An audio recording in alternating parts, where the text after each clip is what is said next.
Tommy Vercetti? Mr. Diaz is expecting you, sir.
Welcome. Hello, everyone.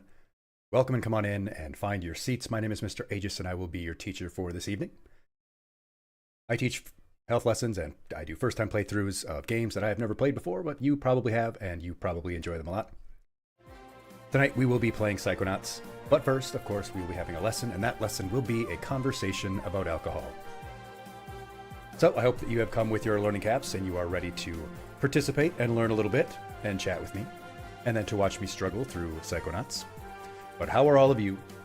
It is Sunday, you made it all the way through the week, and unfortunately now you have to go back to Monday tomorrow, and so do I. So that sucks, but hello, that one guy. Good to see you. It's been a week. I have not streamed for a full week, but I have not seen you all. Mayonnaise, that one guy, Utopia Tree, and Eggs was here earlier but had to leave and go to sleep, which he should. Sure, he has an early day Monday. But yes, Did any of you get to see the aurora? The aurora borealis? We could whip up a salad. We got mayonnaise and eggs. We got birds sometimes in here too. We put them in between the bread and the mayonnaise. We do have a breadie, don't we? Up all night just for me, that one guy. I'm glad that you're here with us. This should be a very interesting, good conversation for us to have. This is a very important lesson, something that, of course, as a health teacher, I give to students, high schoolers. But I think it's important to talk about with adults as well. But for different reasons, and to focus on different things. Let's just chat for a little while, though, before we get started. Give people a chance to file in. You have a question? I have not played TF2 in a very long time, that one guy. It has been quite a while since I have played Team Fortress 2.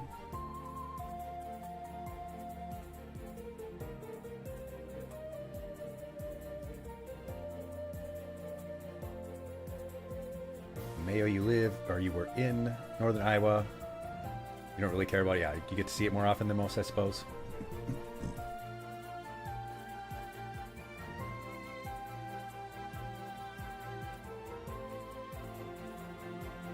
I didn't get to see it at all. Nope. Overcast, cloudy, rainy the entire time. Both nights that it was going to be visible here. So I got nothing. Didn't even get a glimpse. What a rip. All I could do the weekend was mow the lawn. That was what I got done.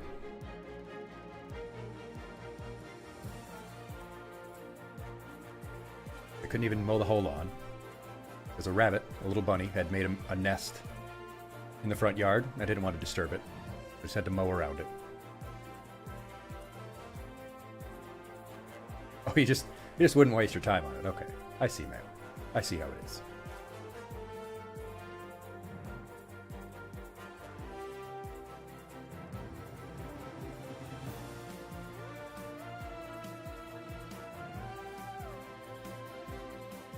And eggs, yeah, you were too far north. You didn't get to see the northern lights because the sun no longer goes down.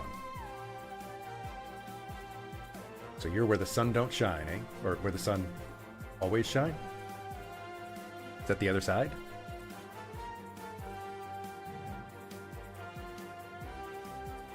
And that one guy say the TF2 rap from JT Music hits hard. I might have to look at that because I have no idea what that means. It has been years since I played TF2.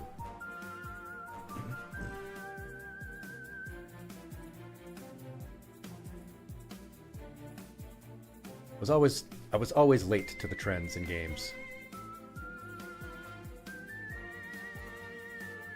Why I didn't play Elden Ring until you all told me to. And FNAF, for that matter.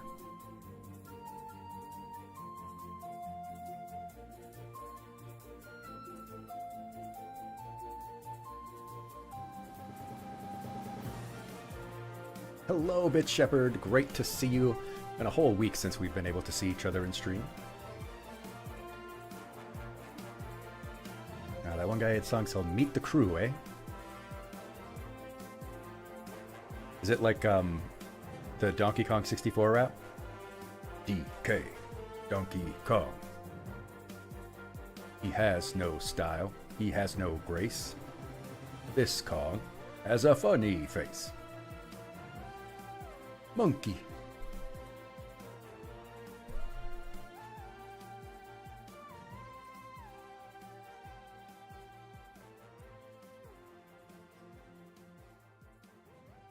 I don't know if Eggs is paying attention, Mayo.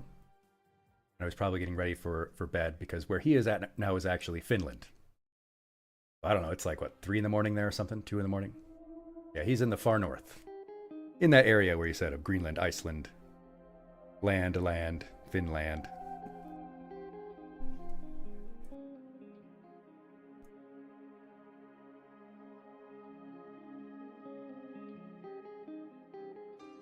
Yeah, Eggs could throw throw a rock and hit a penguin. I don't know if there are actually penguins in Finland. I don't know.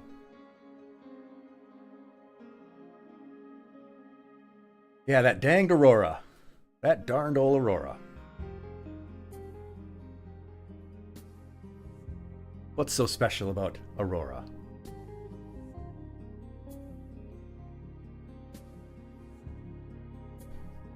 Aurora the princess. We're talking about our friend, Aurora the princess.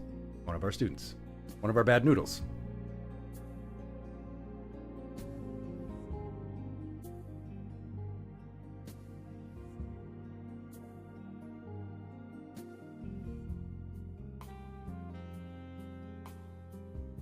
Hey, you know, I was taking a walk today. I was walking home with my groceries. I was just looking at the sky, and we finally had some clear blue sky. It's been raining the last couple of days. A big clear blue sky with just a couple of... Whoa! All right, that one guy. I see how it is. Are you up? You're telling me I need to listen to that song? Yeah, I was walking home. Beautiful blue sky with a couple of big fluffy clouds. I was looking straight up and thinking, you know what? The sky is freaking amazing. With or without an aurora or anything else going on, it's just amazing. I'm looking up and it's just completely pure empty space right above my head. Thinking, wow, that goes on forever, doesn't it?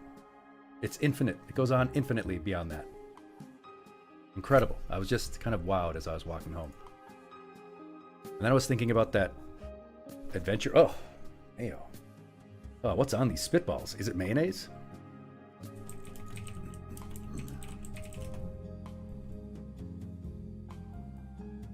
I was thinking about this Adventure Time comic. I don't think it's in the show. I think it's just in the comics. Maybe it's in the show? One sec.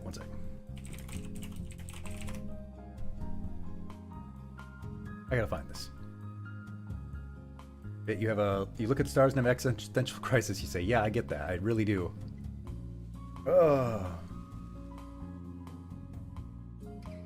Oh, it is from the show. Yeah. Let me look this up. Since we're talking about Aurora and stuff.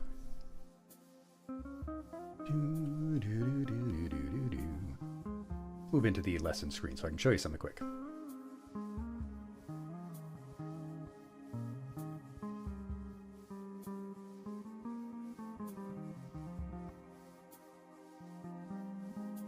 Pause this music here. And play this. So, you really don't want to come with us?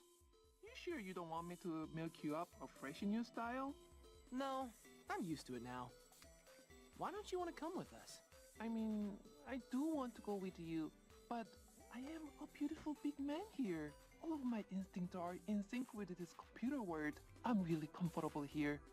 Yeah, but it's all fake. What's real? Your eyeballs think the sky is blue, but that's just sun rays farting apart through the barf of our atmosphere. The sky is black. Oh yeah, here it comes! The sky is black. I don't know why it seems so much more poignant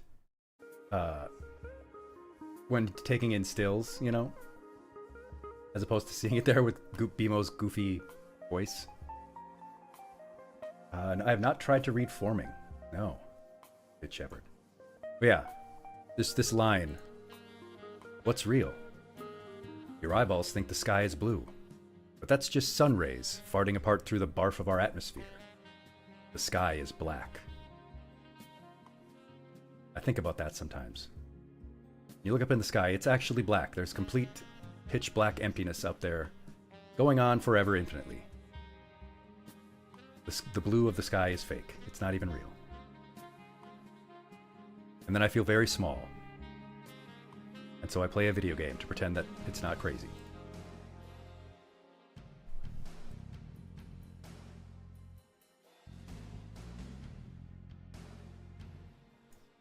But yes, I was wowed by the sky today.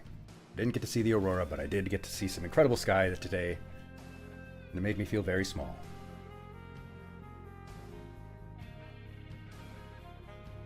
But I hope you all feel nice and big. Hello, Salvatore. Meowdy. Meowdy there.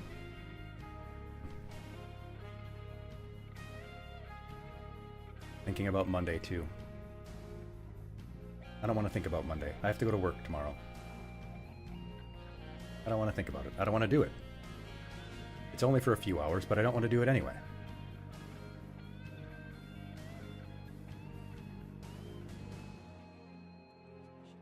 Do what you love and you'll never have to work a day in your life.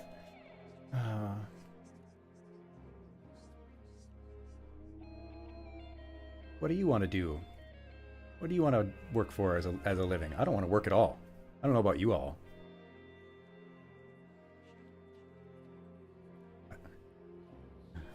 What's your dream job? I don't dream about jobs. I don't dream about work. Unless it's a nightmare.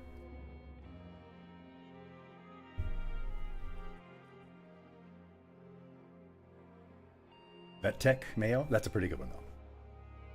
That's just being nice and helping animals. That's not too bad. Like me. Badger could come in and need some help. I did have a nightmare the other day about a fellow creature. A creature that used to be a part of my family.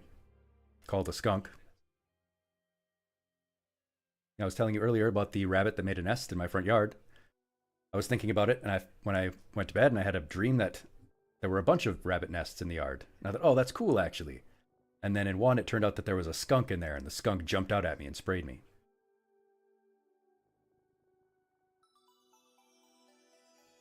And then I remembered, that's why we kicked skunks out of our family.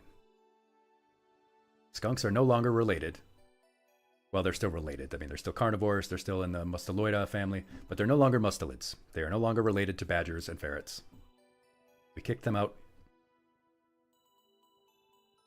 We checked their DNA and we're like, no, you're completely different from us.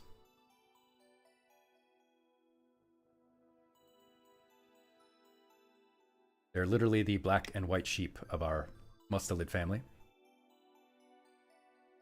Guy, you had a nightmare about TF2 a few days ago.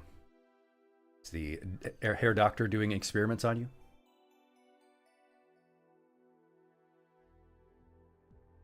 Did you steal Heavy's sandwich? Yeah, raccoons are friends. Raccoons are friends. They're good. Mischievous and devious, like my ferrets. But still friends.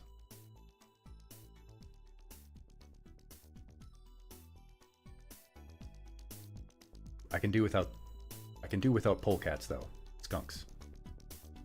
I'm really offended that some people call them by another name. They call them stink badgers. They're not badgers. They're not even related to me. They don't deserve to be related to me. Who do they think they are?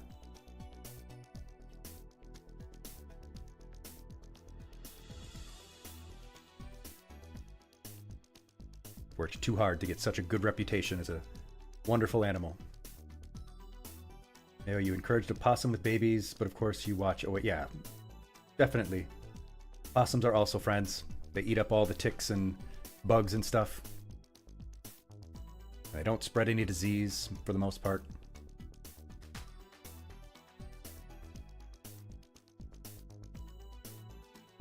A guy you woke up in the metal room, where the spy just backstabbed you.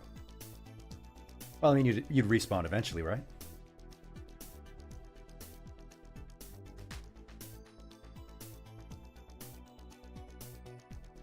Maybe you'd end up on the spy's team next time.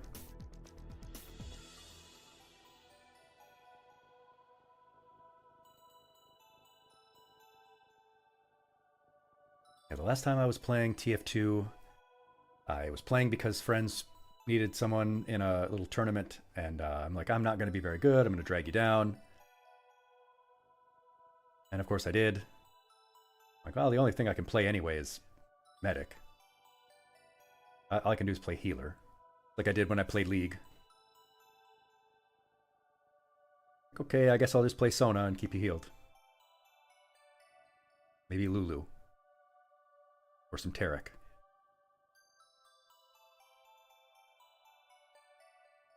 Not good at those kinds of games. Guy, you say there, you just saw a face with no eyes. Oh, well then that's terrifying. That's more like a sleep paralysis demon.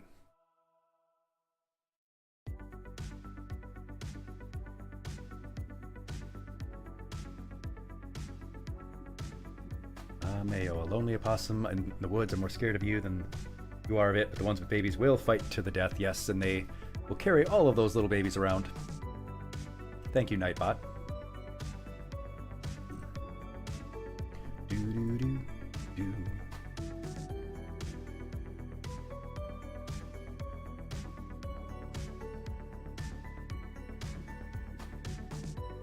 Well, it wasn't your room, guy.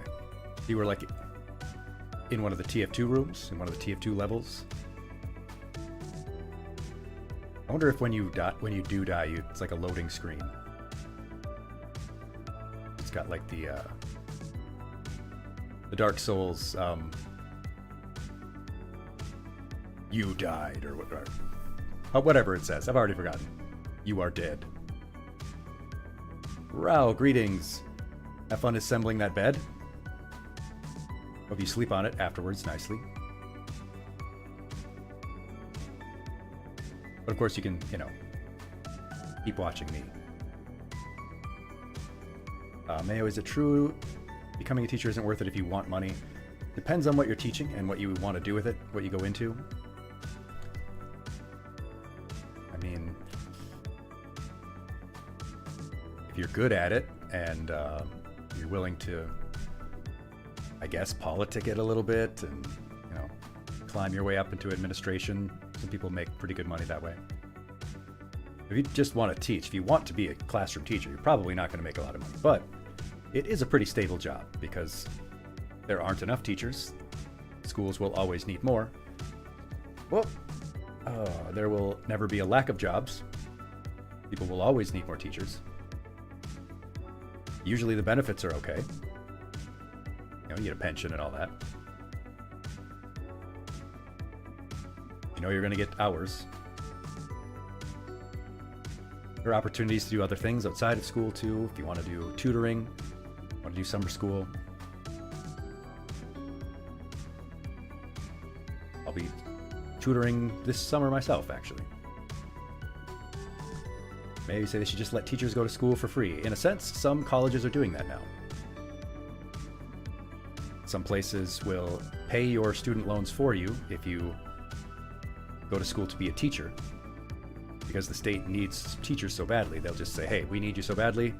As long as you're going to teach in this state, we'll pay for you to go to school and become a teacher. Which is a great idea.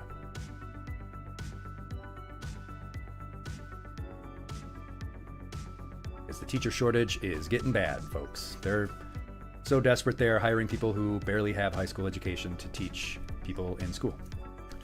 And that's not good. Our kids are already behind enough as it is. I think DMAC is doing that. Who or what is DMAC?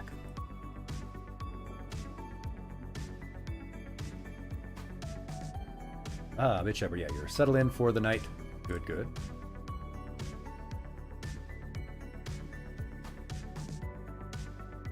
It's a Central Iowa college, yes. Good old Midwest, leading the way.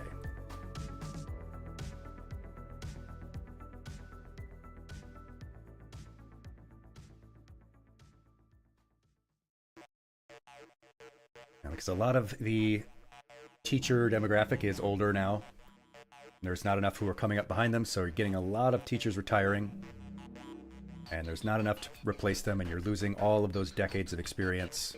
And who's going to take their place? Guy asks, how many nightmares do you get every year? Every day, I guess. Every day is a new nightmare. But if you mean seriously, I mean, I get maybe one or two a month. Maybe one or two a month I have. A bad dream, I guess you would call it. My two most recent nightmares that I remember are the one about the skunk from the other night. Skunk jumped out at me and sprayed me, and I was really mad. But before that, I had a dream that I was Asajj Ventress from Star Wars. I was Asajj Ventress. I don't know if I was just in her body or if I was Asajj Ventress, but I was in the Marvel universe for some reason. And it was at night, and I was fleeing from them. They were all chasing me. All the Marvel heroes, Spider-Man and all that, they were chasing me. And the Teenage Mutant Ninja Turtles. The Ninja Turtles and the X-Men and Spider-Man were chasing me. And I was running through the city, and I'm dipping in and out of buildings. And I'm like leaping from rooftop to rooftop, like jumping really far with the force, and like trying to slow them down, tripping them up, like force throwing like tables and stuff at them as I'm running. But they keep gaining on me because they're too powerful, and I'm just running. And eventually I find myself on the beach, running in this sand as fast as I can, and I see there's a ship out in the distance, a ship out in the harbor. And if I can make it to the ship, maybe there will be people on it, and I can take them hostage, and so the superheroes will not be able to catch me. And I don't know why they want to catch me. I don't know what I did. Maybe I'm just not supposed to be in their universe. Like, die, monster, you don't belong in this world, or whatever they wanted to get me. I'm just fleeing, running on this sand, and I'm almost at the ship, and I turn around, and Spider-Man's right behind me. And I decide I'm just going to stop and fight him. And just as we're about to, like, clash, I wake up. So that was my most recent nightmare before that.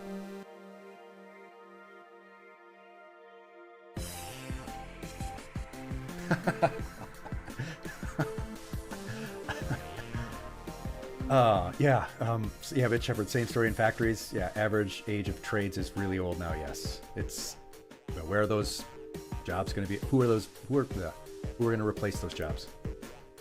Guy, you say your worst nightmare was you playing FNAF 4 IRL. Was at your door, you flashed your light, jump scared by Freddy Fazbear. You bit your head off. Okay, that's a bad one. Your head hurt? Okay, yeah, some psychosomatic Matrix type stuff. If you die in the Matrix, you die in the real world. I get it.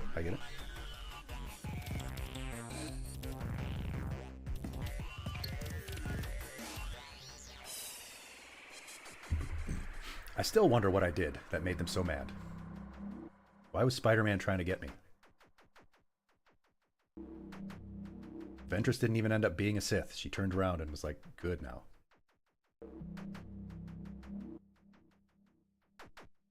I love Ventress too. I think she's a great character. Her and Maul are incredible characters. Incredible additions to Star Wars lore. As you say, speaking of the old guard getting replaced, you heard rumors that the old heads in the Finnish TV production are not happy about the modern streaming landscape. Your employment after graduation looks a bit better. Well, you are in a trade. I mean, you're in a technical trade. It's going to be pretty good for you. Yeah, the streaming landscape is making things tough. That guy, the FNAF movie coming to Netflix. Well, I will have to acquire that legally, of course. And pay what I should for it. And not pirate it. I certainly wouldn't do that.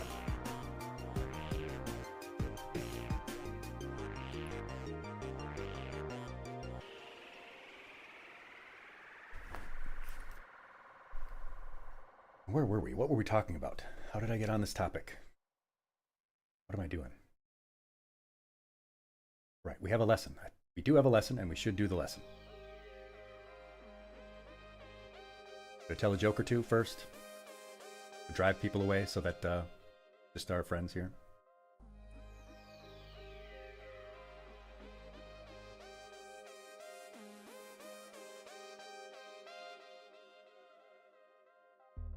Happy tree shirt? George Bush. Hello, welcome, George Bush. Which Bush are you? Does your name just happen to be George and your last name just happens to be Bush? Or are you George H.W. Bush? Are you George W. Bush? We're gonna learn about all kinds of things related to alcohol. I don't actually know how to make it. I can describe the generic way that, you put yeast and sugar into some water, and the yeast eats the sugar and farts out ethanol. I don't actually know how to make alcohol.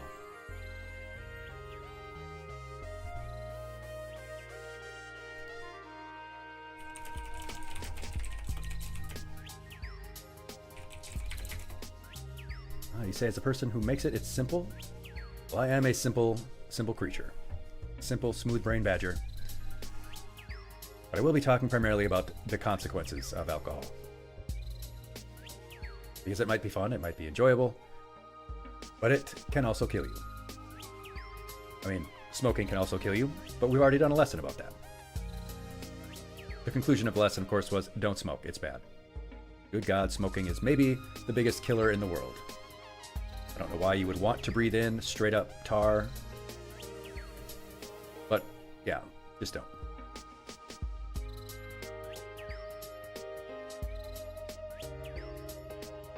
I have heard that it's very simple. You can make some money doing it too if you are any good at it.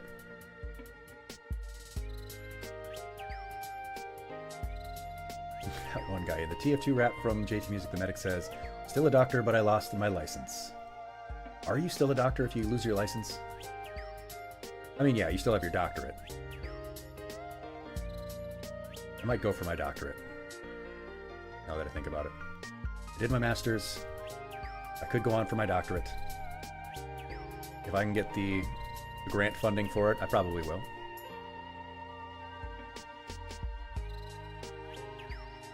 Bitch Ever says, Andrew Wakefield says no. Andrew Wokefield. Bush asks a very interesting question. What's worse, the whole heart clogging, grease problems, or smoking? It is smoking by a margin.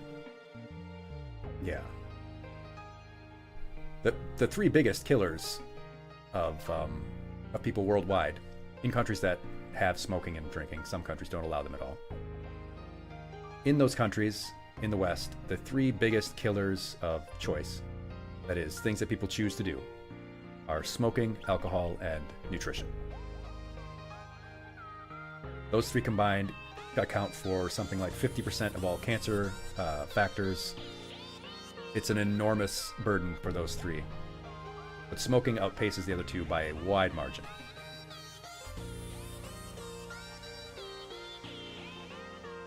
I was looking at, let's see here. It was just the other day, actually. Yeah.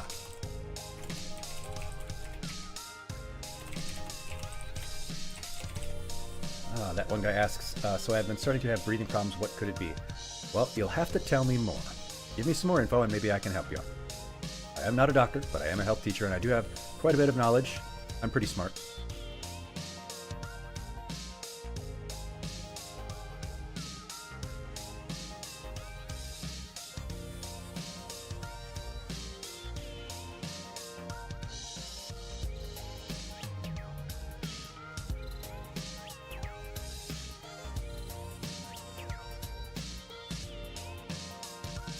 Be a little bit more specific. Is there a cat sitting on your chest? That's a good question to ask. You should want to make sure about that. Bush, you say that's three combined make up a good Friday night. Well, I will never be against having a nice Friday night with, a nice steak. I would say you can definitely get the fun of, nicotine without actually smoking. You don't know how to explain that one, guy? Well, I think there's a site where you can look up, maybe I'll look for it, find it for you, where it gives you descriptions and then you can look at them and say, yeah, that one sounds like what I'm experiencing. Sometimes we just don't have the words, we don't have the vocabulary for it. One sec though, here. Yeah, so this is a picture of Paul Rudd and Wilford Brimley.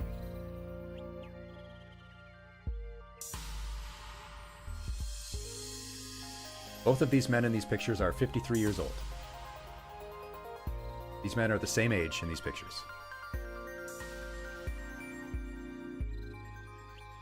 People were posting this picture around to highlight the effects of smoking and drinking on people. Because people back in the day aged really quickly because of how much smoking there was. People were everybody had a cigarette in their hand all the time, and they were smoking indoors, they were smoking in planes. The restaurants were just thick clouds of smoke. We look back at TV shows set in like the 80s. Like this one, Cheers. The people in this picture are like in their 20s and early 30s. Except for this older guy. He's probably like 45. But people just looked old.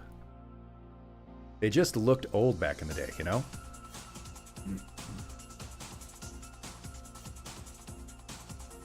Yeah, this one.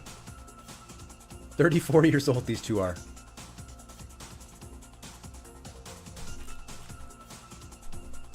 $35.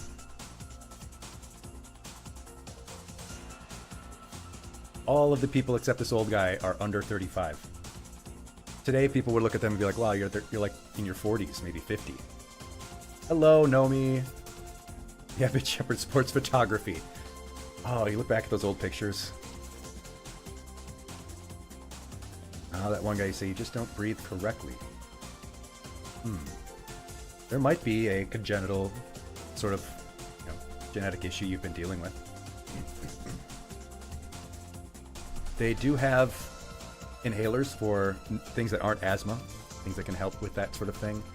I don't really know more about your specific condition. Yes, George Bush, that is absolutely true. You really do want to not smoke or drink, take care of yourself. When I'm in finishing up my current degree, and I've already been through 2 degrees, so I'm older than all of my classmates. They're in their 20s, they're 21, 22. I'm like, well, I've been here twice before, so. But they'll be like, oh, you don't look that much older. I'm like, yeah, I know. I'm awesome. I'm hot. But I'm like, trust me. Moisturize. Hydrate. Wear sunscreen. And don't smoke or drink. And you'll look a lot better. Trust me. You'll look 10 years younger, 20 years from now.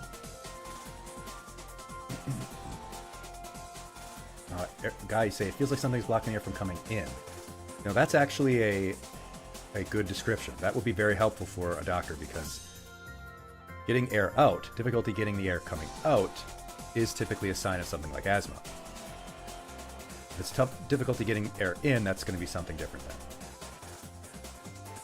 Nomi suggests a deviated septum. That could be it. I have a deviated septum. It sucks. I don't know what happened. I'm pretty sure I broke my nose really bad when I was a kid. Like, it got smashed. I don't remember it at all. I don't remember much of my childhood for some reason. But yeah, I have a badly deviated septum inside my nostril. It's like all busted up in there. It's like a maze. And yes, Eggs is right. The old wrestlers in the 80s, like Hulk Hogan, yeah, he's got these big old muscles and he's, in shape. But he just looks like hell. He's in his 20s. If you just looked at his face and his hair, you'd be like, man, that guy's like 35 years old.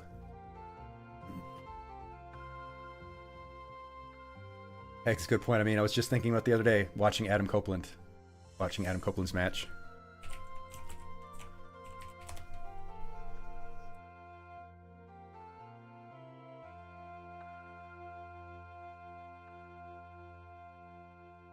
I mean, I think this is a pretty recent picture.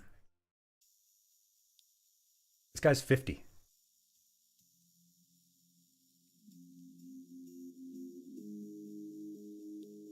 This dude is 50 years old.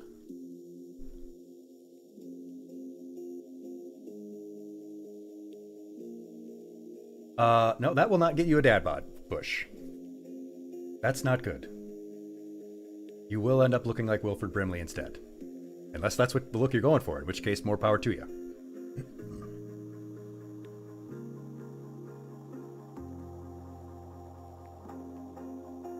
That's a good point as well, Bit Shepherd.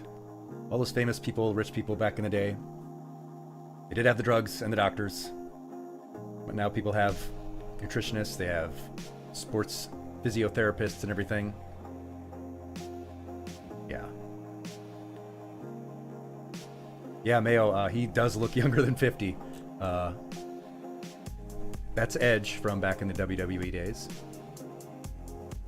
Who else is up? I mean, because I know Christian Cage is out there too. Who else is out there, Eggs, that's like actually super old but looks amazing?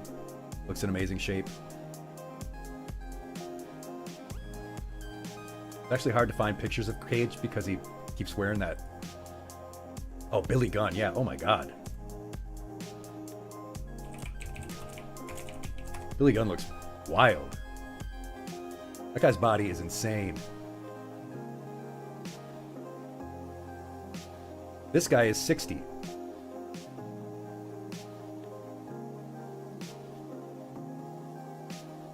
This man is 60 years old.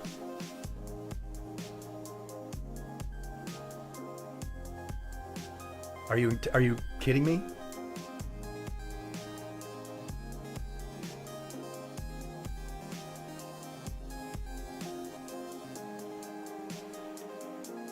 Yeah, you're right, Mayo. Now, whether he did HGH or not, well, probably. He probably did.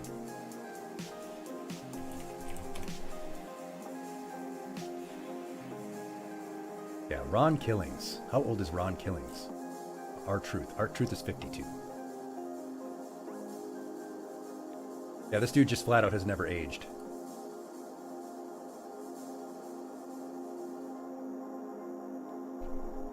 R-Truth has just never aged. He looked like this 25 years ago.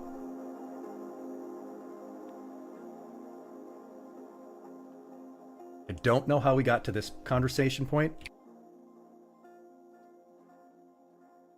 but I'm glad we did. I'm glad we had this conversation. It does kind of lead us into our lesson plan, which we should actually get to because we've just been shooting the hoop for the last 45 minutes, which is great.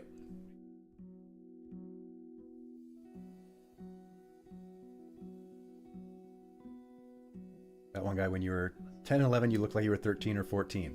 And when you're younger, you wish that you looked older. And when you're older, you wish that you looked younger.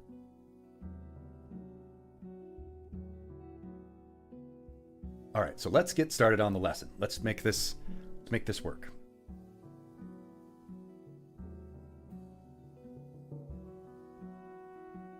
Get some water, get myself set up so that this looks like I know what I'm doing and I look professional. I'm going to need your participation in this lesson class. This is a class that is about skills and participation. Well, it's not just me lecturing up here at you. Let me get myself in the right spot.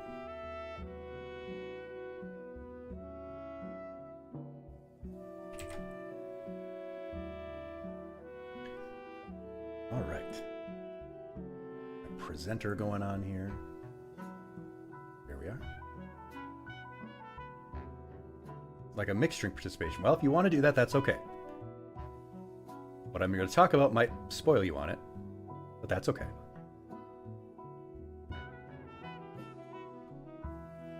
All right, I want to do a proper introduction. And after this introduction, I will probably leave the VOD uncut and unedited so that people can see everyone's comments. This is a participation-based lesson. Guy, then I would definitely recommend talking to your physician and saying that. It might be sleep apnea, which is a very common thing, and it's not, you know, if it is, they'll be able to tell you what it is and talk to you about what you can do about it. Especially if it's something that's happening at night, it might be sleep apnea. Right, like I said, we're going to get this lesson started. I'm going to do an introduction like we're just getting going, like we just started. And then I'm going to leave the VOD probably uncut, unless there's some technical issue.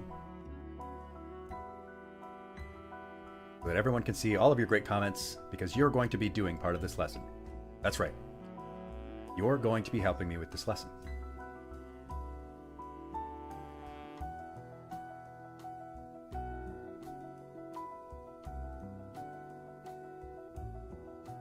Let's start a new song here. Me. All right, here we go.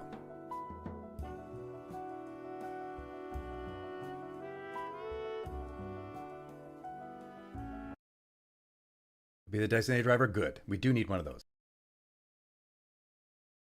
Yes, have some water for sure.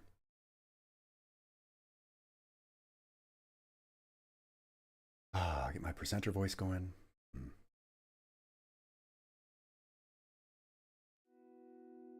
Welcome, everyone. Welcome. Thank you for joining me on this Sunday, May 12th, 2024, for our lesson tonight on alcohol. My name is Mr. Aegis, and I will be your health teacher for the evening. We are here with my class, and we are going to talk about this important subject and have a little fun while we learn, and afterwards, we'll be playing a game. I hope you follow along, and I hope you enjoy it, and I hope you learn a little bit. So let's get started.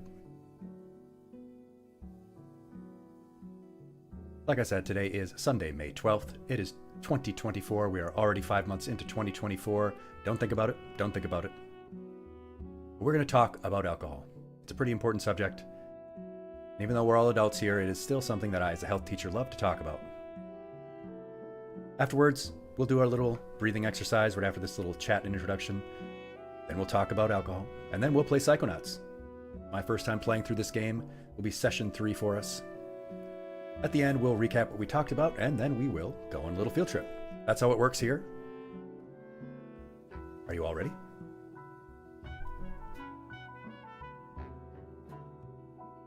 It is 5 months already, and hello, Aurora. Good to see you.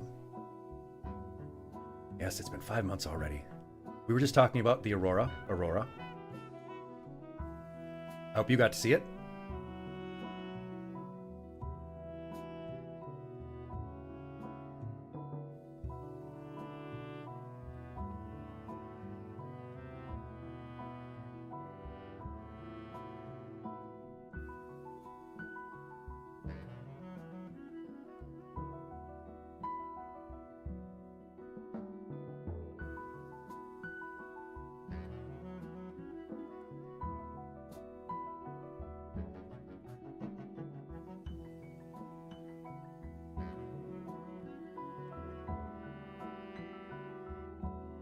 Yes, my mic was muted. Thank you, Eggs. How long was I muted? God bless America. I'm doing this all over again. I'm doing it all over again. No, it's all right. Sense about welcome, Aurora. Yeah, welcome, Aurora. We were talking about the Aurora Borealis. I'm glad you're here. I hope you got to see it. Forget DB. Yeah. We're going to do our breathing exercise because I ask you to do it every time before we start our lesson because it's pretty important. And I'll tell you why in just a moment. But all I ask is 60 seconds of your time. Take 1 minute to take 3 deep breaths with me. This is called a 4-7-8 breathing exercise. 4-7-8 because you breathe in for 4 seconds, you hold it for 7 seconds, and you breathe out for 8 seconds. So I want you to get yourself ready. Sit up nice and straight, but be comfortable in your chair wherever you're sitting. And then I want you to unclench yourself. Unclench your jaw, unclench your eyes. We're always sort of squinting. Kind of move your face around. Get your face loose. Sit up nice and straight. Roll your shoulders back a bit. Get your feet flat on the floor. And then I want you to take one hand or paw or claw or hoof or talon or whatever it is that you have on the end of your limbs. I want you to put it on your chest. And then I want you to take your other hand or paw or claw or talon or hoof or whatever it is that you have on the end of your other limb and put it on your abdomen. Why? Because I don't want you to feel your chest rise so much. I want you to feel your diaphragm rise, your abdomen. I want you to pull the air deep down and feel it rise. Get the air deep down where you have more surface area in your lungs to extract all of the oxygen and give your lungs more time to get out all of the waste. When you breathe in, you'll be breathing in through your nose, be holding it gently, and then you'll be breathing out through your mouth. It seems pretty simple because it is very simple. And I'm going to bring up a little bit of a graphic here. A GIF. Not GIF, but GIF, because it is GIF, not GIF.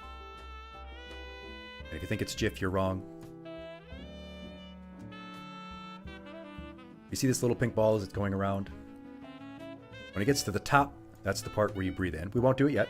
We'll let it go around one more time. But in this darker green section here is where you're breathing in. In this white section is where you're holding it. And in this light green section is where you're breathing out. All the way out. Get yourself ready. Let's do this. We're going to do it. Follow along. When the pink ball gets to the top, we'll start. Ready? Ready, and breathe in. And hold it.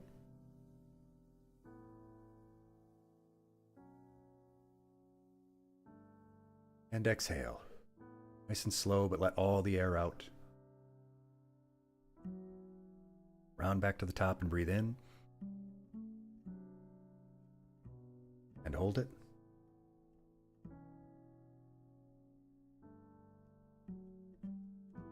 And exhale. All the way out, and then one more time. Back around, breathe in. And hold it.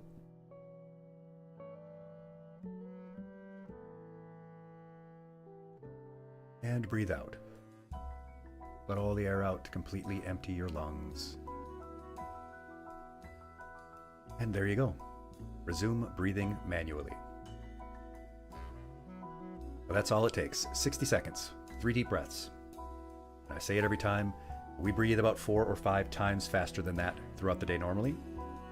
We breathe very rapid and very shallow in the modern world, and it causes a whole host of problems. It leaves us more susceptible to anxiety, more vulnerable to stress, makes it harder to sleep at night, raises our blood pressure, our heart rate, causes a lot of problems.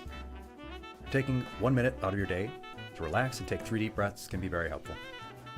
This one, the 4-7-8, is particularly good right before bed. And it's also good to do anytime you're feeling stressed or anxious, like right before a test, for example. It's a good time. You can do this anytime, anywhere. Just take a minute sometimes and breathe.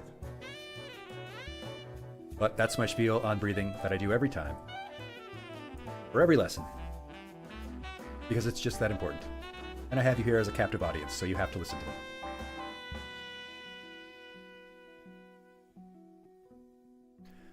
So let's move on, and let's get into our lesson. But not really. We're going to do some announcements. Our next lesson will not actually be self-talk. We are coming up too close to the mental health charity collab that I'll be in, so I have to get prepared for that. We'll just do some game streams next week. A couple of game streams, Psychonauts, Sonic Adventure 2. Maybe I'll start Minecraft up. I would like us to watch Sonic Boom in Discord. We can have a Discord movie or TV night. We've been talking about it for a while. I love Sonic Boom. I think it's hilarious.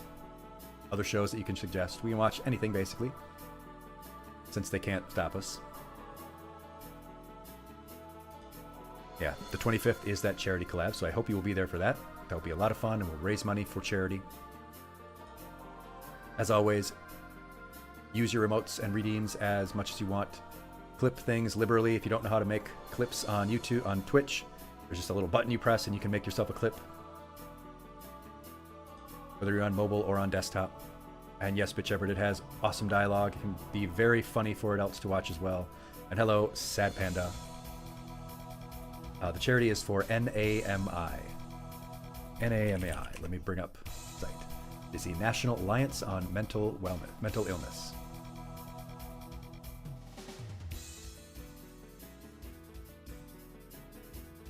Yes, it will be very good, very helpful. And will be a lot of good panelists talking about a lot of important topics. I will be talking about mental health first aid. That will be my topic for the panel. Make sure to follow and share along. Follow the channel and share with people. I will never ask you for subscriptions or donations or anything like that. I'm here to have fun and help people learn some important things about health. What grade would I give you today so far, Mayo? You've been a good noodle and you have been participating quite well. I'll go over the behavior chart later. Yes, yes. Now we can begin our lesson proper. Are you ready?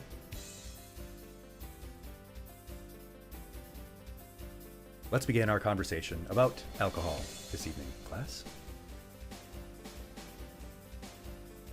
So, tell me what you know about alcohol.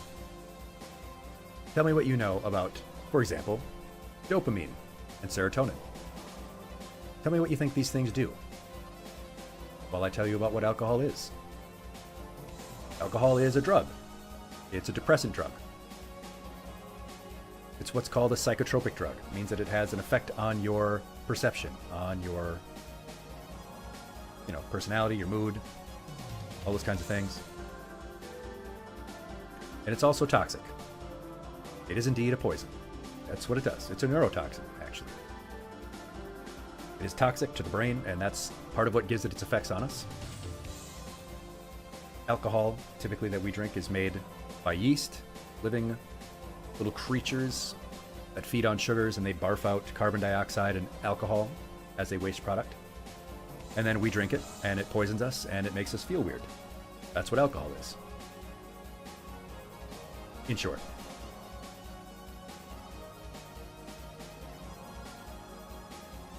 The effect of alcohol has a similar pathways effects as things like Ambien and Xanax and Valium, you've probably heard of. And you probably know dopamine, serotonin, like I was saying about. These are the feel-good chemicals for the most part. And alcohol causes a very large release of them very quickly. And especially in the case of serotonin, causes it to fall quickly right afterwards. Alcohol is very good at activating your reward system. Part of your brain that says, I like this and I want more of it. Because it falls so drastically, it makes you want it again right away. It's very good at that. See, these are yeasts. These are the little creatures that are barfing out the ethanol that makes you feel weird when you drink it. And it does crash your blood sugar, Nomi. That's a great point. I'll be getting more into that in a bit.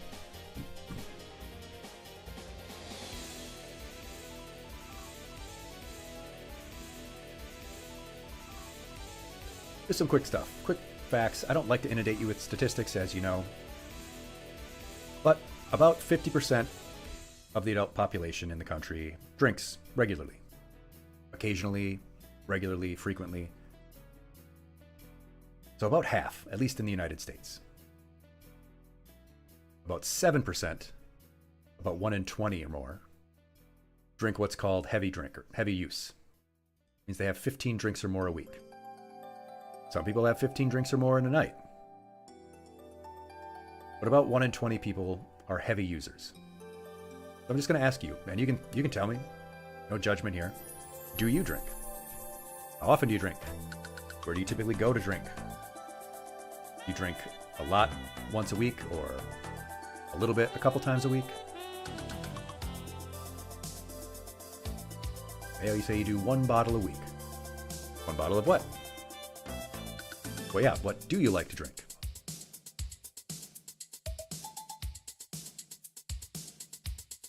Of beer. Okay, 1 bottle of beer. Whichever you average, about 2 units a week. The 2 standard units of alcohol. 1 ounce shots, I imagine.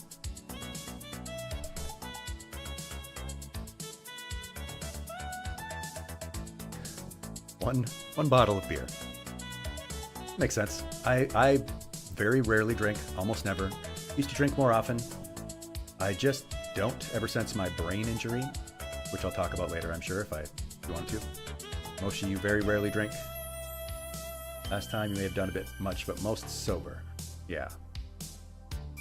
Nomi, say with some weeks you drink a pint of hard liquor. Oh. And how are you, Moshi? It's great to see you again. A pint, huh? What particular hard liquor do you like? Leading into that question. As you say, you don't drink, but once you get a room, you want to set up a home bar, you're fascinated by mixology. Nomi, you say Jägermeister. Very popular indeed.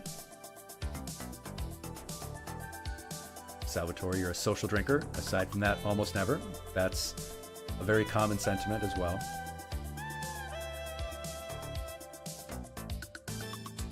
So that's you and me. Why a lot of adults drink, like as Salvatore mentioned, social situations. People drink in social situations, acts as a social lubricant, they call it. Some people drink for stress relief or self-medication, as Nomi suggested. And there's that social expectation. People, you know, expect people to drink. Yes, Moshi, yes, yes. Glad that you're keeping busy with good things, I hope. Keeping a steady balance. Dr. Echolis likes a beer or two every once in a while. Yeah. Particularly, yes, especially Moshi, social situations. It seems to be the way it is. With minors, if I was giving this lesson to people underage, it would be a different conversation. For them, a lot of the reason that they start or they drink is peer pressure. You know, the expectation that they're going to drink at parties or whatever. Young people are always in pursuit of new things. They want to experience everything. So they will often drink because of what's called novelty seeking. And they're just inquisitive. They're curious about stuff. And they're worried about their social standing. They don't want to seem like they're not cool. So yeah, peer pressure, expectations, novelty seeking, inquisitiveness, and social standing. Those are reasons why they might drink. Let's talk about what drinking does, right? Tell me about what you think the problems with low levels of drinking are, if any. By low levels, I mean 2 to 4 drinks a night. 2 to 4 drinks in a day. You know me, you say Fireball is delicious, but is it? It's like your first week at Fight Club. Maybe you do watching a movie and have nothing else to do while watching, so a bottle of beer is fine. There you go. Yes, at low levels, we feel what's probably everyone's experience, which is relaxation. We know that it gives us a little bit of cognitive impairment, you know. But there's that social lubricant aspect as well that people talk about. It does make you feel more sociable. It has that rush of dopamine, that flood of serotonin into your brain. But it does have a pretty rapid crash, and that can lead a lot of people to want more pretty quickly.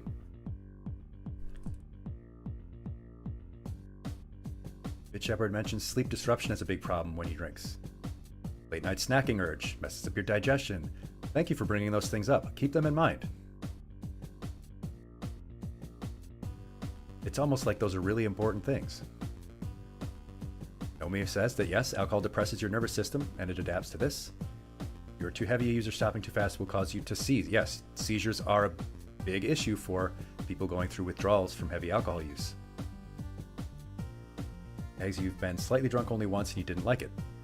That's great of you to recognize. And you say you will refrain from going deeper than that. Yeah, even at low levels though, and we're talking only 2 to 4, there are these acute issues. Or the one-time issue.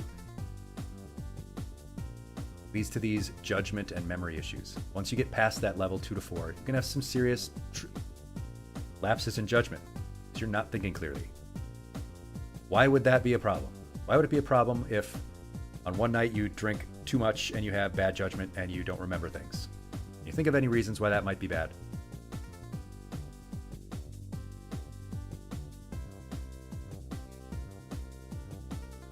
While you're thinking about that. Disinhibition. Disinhibitionism. Disinhibitionism. Expeditionism. Bad feedback loop. Yeah. That can feed right back into itself. You will say things you will regret. Yes. One way or the other. Or the other. Another?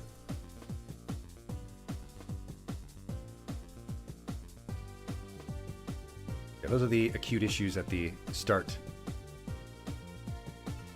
You at low levels and then high levels.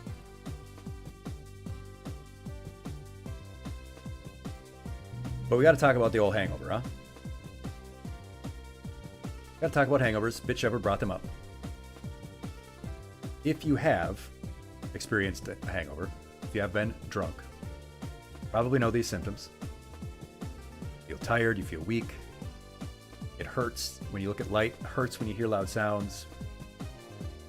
You feel like crap, you look like crap, dehydrated.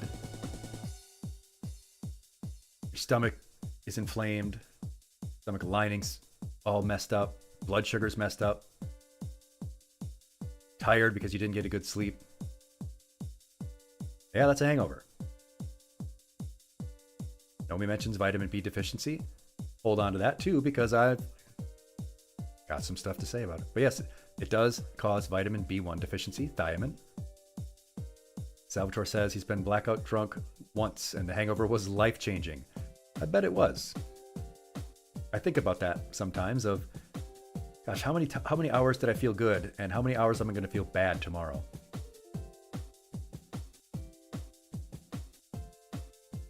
I put this little scale here because I want you to think about it sometimes.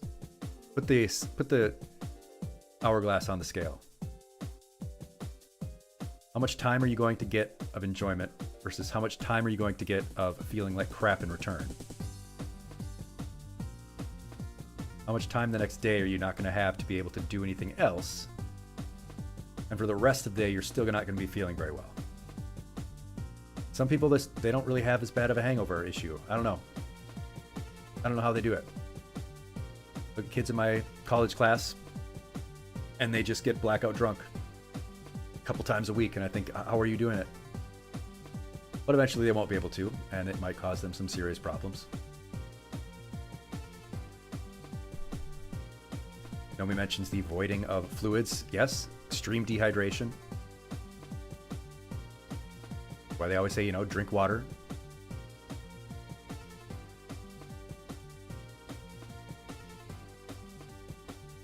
So, but those are the acute issues. Those are the short-term things. The short-term, relaxation, social lubricant, bad judgment, not remembering things, hangover.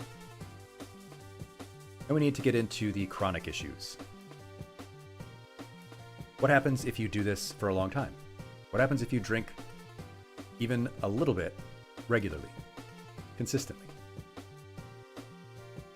Now, what's defined as low levels of drinking is 2 to 4 drinks at a time, less than 14 drinks a week. Which, I know people who will drink a 12-pack in one sitting. But to be considered low levels of drinking, you would have to be less than 14 drinks a week. Which actually seems pretty low because, I don't know, maybe it's just where I live, a lot of people drink a lot more than that. And as Bit Shepherd mentioned, alcohol is a carcinogen. Alcohol is a cancer-causing chemical. It increases the risk of breast cancer, colorectal cancer, all kinds of other cancers, stomach cancer, and even these low levels can lead to tolerance. And yes, Bit Shepherd, binge drinking is a whole can of worms that will be opened up shortly.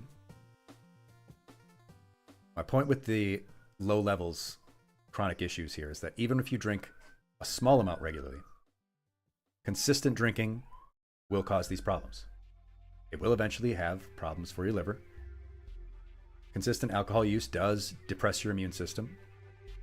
There's that increased cancer risk. Most people who have even low levels of drinking have higher blood pressure. And even low levels of drinking over time can lead to cognitive deficits, lead to memory problems. There is some research suggesting that it may contribute to early Alzheimer's. Consistent regular drinking also is implicated in potentially making existing mental health problems worse. Not that it would cause mental health issues, but that it can make them worse.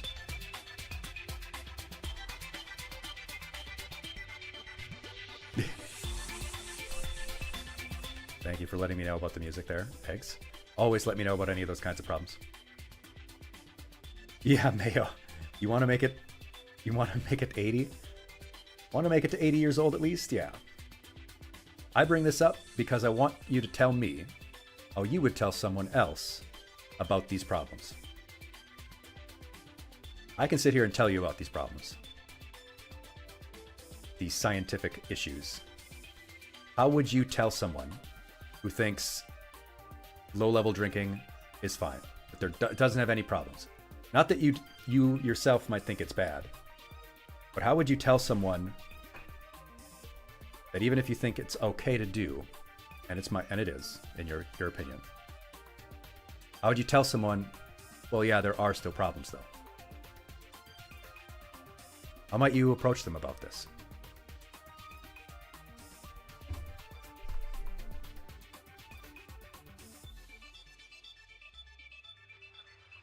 It can be tough. Be tough to talk about because you don't want to interfere in someone else's choices.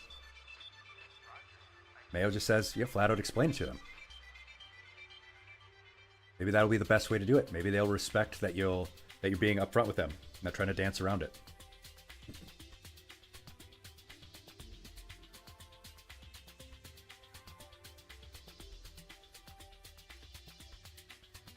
I think it's just a good idea to think about, because this is practice for any issue you might want to bring up with someone. You have something tough to talk about with somebody. Good to think about sometimes. Okay, well, how would I approach someone about something hard to say? The Shepherd says, you are rolling a dice. You could in fact be fine, or you might end up losing a few feet of your intestines and get chemo when you are 60.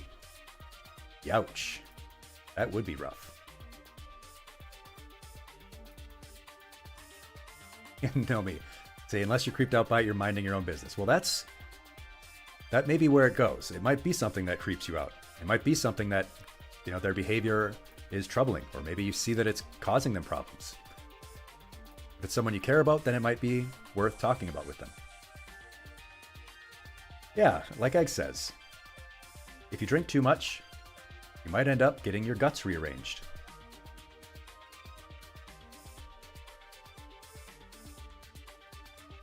Just like Kenny Omega with his diverticulitis. But these are just the low-level issues that we're talking about. These are 2 to 4 drinks at a time, less than 14 drinks a week. But again, there are still risks even with low levels.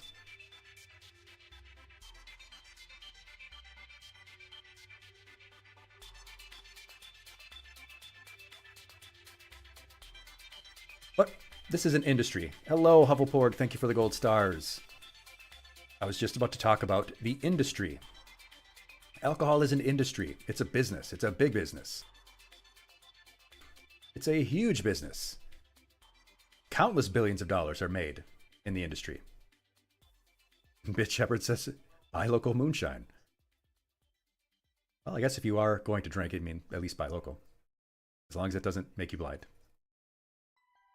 Like they did in Prohibition. But these are the major players. These are the biggest players in the alcohol industry. And I call them the dealers, because they're dealers. Alcohol is a drug, and these are the people who deal it. Some of these you've not heard of, almost certainly. You've probably heard of AB InBev, most notably by the name people call it, which is Anheuser-Busch. Bought out by a huge conglomerate and is now a part of an enormous entity. Molson Coors, you've probably heard of as well. Anheuser-Busch, what brands do you think they control? Or any of these, if you know any of them. What brands do you think each of them owns? Bitch Shepherd says, your state has a state monopoly and minimum pricing as a supposed hedge against habitual use. Every craft beer. Eggs was talking with me in Finland. No, we were not in Finland. Was talking with me about Finland, about their state policies. They're quite interesting. But there's only certain places you can buy, apparently.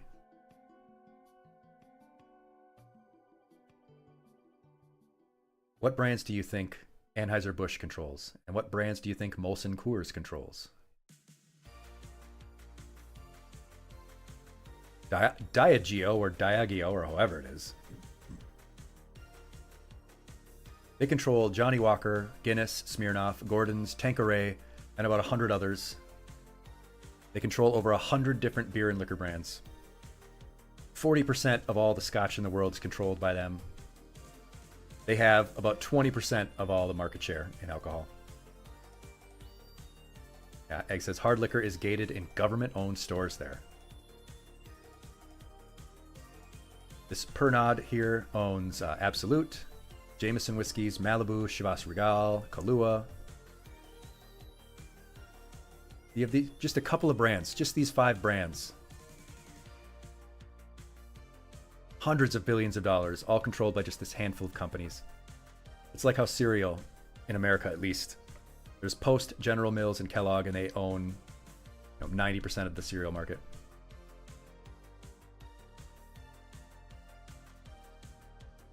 Because they control it all, they basically get to run it all. Their lobbying gets to set the policies, and we have to live by them. Which is why I call them the dealers. They are the dealers of the drug called alcohol.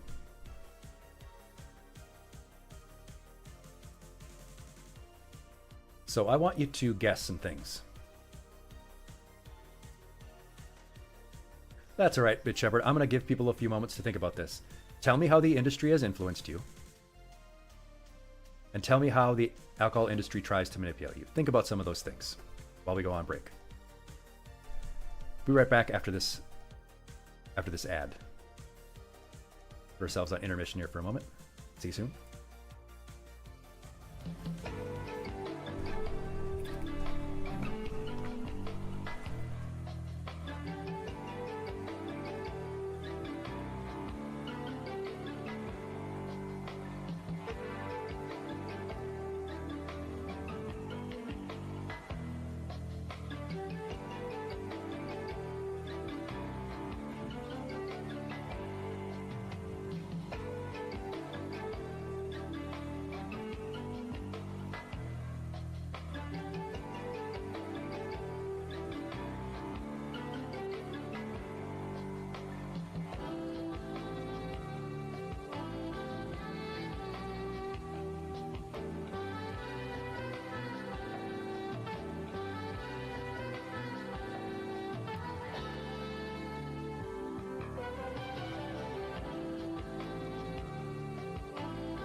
Ah, there we go. Everyone is back, I assume. Yes. So, what did you think about? What did you come up with? How has the industry influenced you? How does the industry try to manipulate you? Whichever you think is a luxury purchase to buy Japanese liquors or local brands, never actually looked into their ownership. Odds are that they are bought up by one of those big 5. Yes, indeed, in fact. One of those owns all of the Suntory liquors, the very popular Suntory brand whiskeys, I believe. Diageo also, they have a huge amount of the Chinese beer brewing. Drink a little water.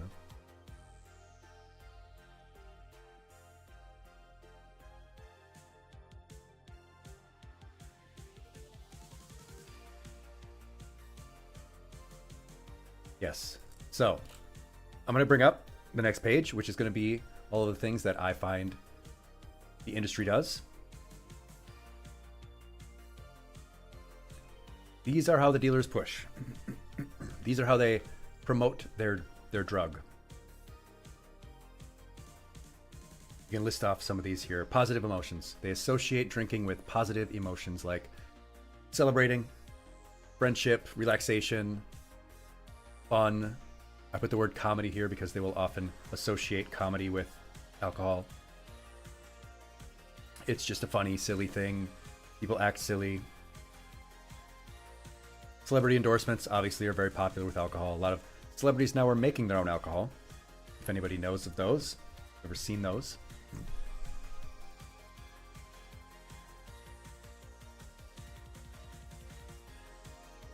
Alcohol companies love to sponsor stuff. They love to sponsor things because it gets them affiliated with things in the community. Gets them affiliated with popular pastimes, sports, TV shows. They will also often associate themselves with music. They'll play popular songs in their advertisements. They'll use emotional manipulation in their ads. They'll associate it with nostalgia, like all those, like Coca-Cola does with all those Christmas commercials that they use. Bride, brought to you by Smirnoff, Bitch Shepherd. Exactly. Sex appeal, obviously. That it makes you desirable. Particularly with ads aimed at men. It implies that it's the virile, masculine thing to do. Obviously, we've talked about FOMO before, right? People don't want to miss out on the trends. What's the big trend right now? What's the big trend in alcohol that we're constantly seeing ads for? I know you know what it is. Scene Corpse. Yeah, hey, you like me, right? Buy me this if you really like me. Just like a diamond. A big trend in general. Everyone's putting out their own version or brand of this new thing that everyone's drinking.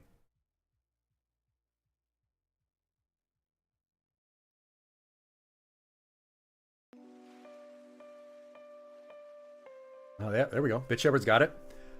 White Claw. Hard spritzers, hard seltzers. That's the big trend. Everyone and their mother has a new White Claw type product out there. Everyone wants to hop on the trend, and no one wants to miss out on it. Of course, they're very good at targeting a specific audience, and these are just general ad guidelines. It's just how people advertise things. When you target your audience to college students, they might be advertising to young people, business types, different cultural, ethnic groups. They do love to minimize the risk, though, by concentrating on the fun, silly aspect instead of the fact that there are serious issues. Taste is the thing. I saw Mayo, I think, mention. I think most alcohol tastes like ass, and not in a good way. So that doesn't really work on me. And I'm always of the mind that if alcohol tasted good, why do you need to mix it with like overpowering fruit and other stuff?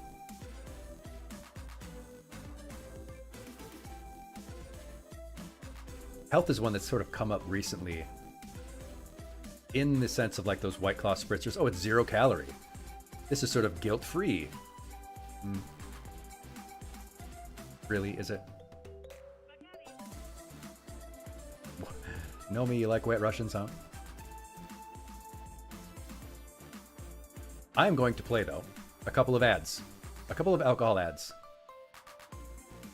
I'm going to play a couple of alcohol ads, and we're going to talk about which ones of these things were represented in these ads. Which ones do you think you saw?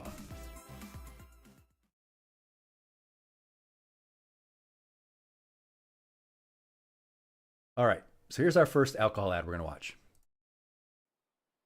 A Corona and palm trees. A Corona and calm seas. And a balm breeze. And some long knees, strong like a tongue squeeze. You'll say, "Aw, geez," when I make your lawn freeze. Was that good? No. Oh. It was incredible. Oh. Lee bad. Oh, the levels were low. This is good. I shouldn't have rapped. If you did hear that, what did you think about it? We run it through again. It's only 30 A seconds. Corona and palm trees. A Corona and calm seas. And a balm breeze. And some long knees, strong like a tongue squeeze. You'll say, "Aw, geez," when I make your lawn freeze. Was that good? No. Oh. It was incredible. Oh. Lee bad. Oh. But this is good. I shouldn't have rapped. So which of those things that we talked about, which of those things were represented in that ad?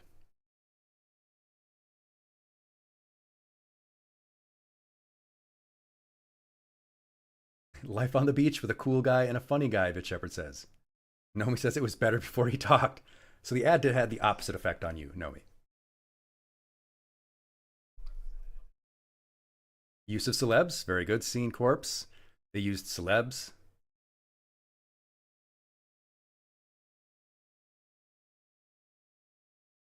They used some comedy there, or tried to, even though I don't think that guy's actually very funny.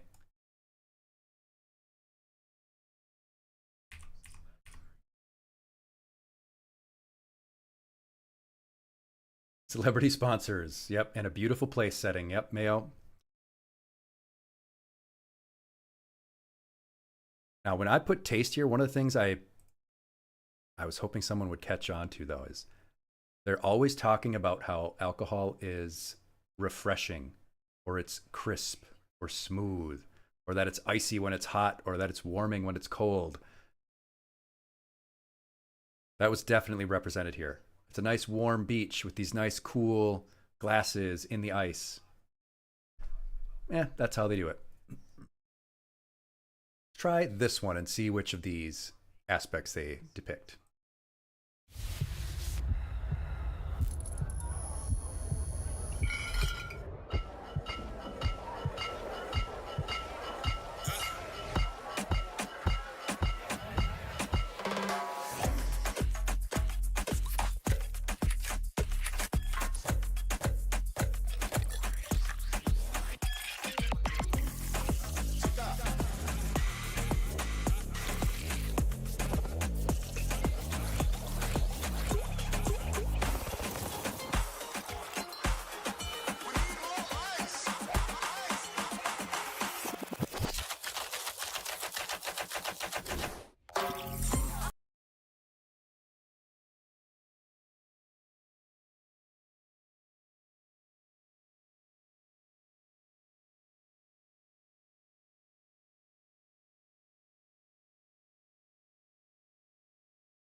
Thank you, Bitch Shepherd. So which of the methodologies that we were talking about did you hear in that one? Mayo hits it on the head there. They use music in a cheerful place.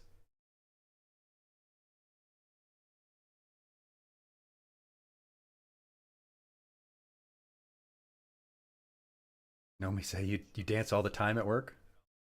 Flashy editing, that's a good one, Scene Corpse. They're making things look very polished, which of course you won't be if you drink their product.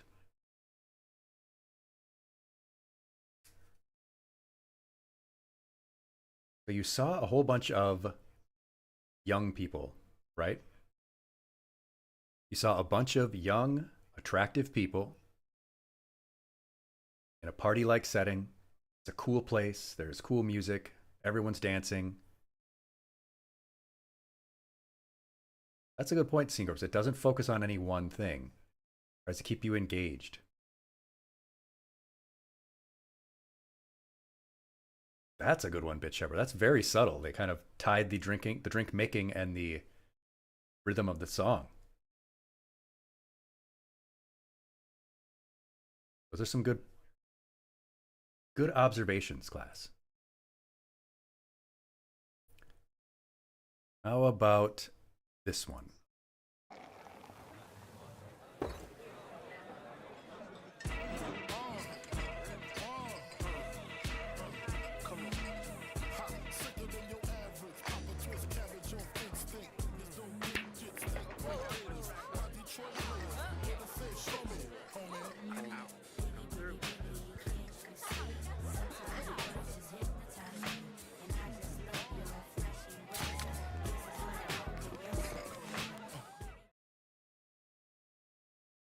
There's definitely some things in that one. What do you think about that ad? What ways were they trying to cover up the bad parts or maybe influence you? Mayo says, great edits. Very well produced ad. They put some rap music in. They put a very popular, well-known rap song that everyone would know to associate it with, Biggie Smalls. There was one thing I noticed that I wanted to point out, and the reason why I put this one in.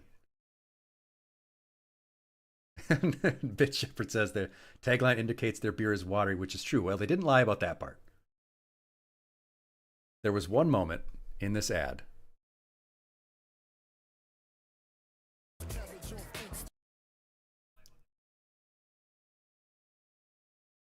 there was this particular moment. I used one word in particular when I was listing off the tactics. Does anybody remember what word might match what this still shot is showing? Naomi mentions, yeah, there's tons of friends. Yep, tons of friends. Mayo says the guy looks like crap. Yeah, he does. Bitch Shepherd, a Shia LaBeouf lookalike, and beer carry shaming. Scene Corpse, a loner. You're getting close. The word was virility. She's basically emasculated this guy. He looks like a loser, right? If you aren't drinking their beer, Bud Light, she's badass. She drinks Bud Light and carries it. She carries it like a man would, He's got a tray. He's basically, they're calling this guy a pussy, right? Let's just say what it is.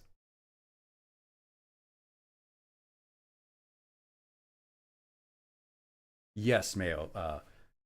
Virile. A lot of alcohol advertising tries to make it seem like drinking is the masculine, virile thing to do.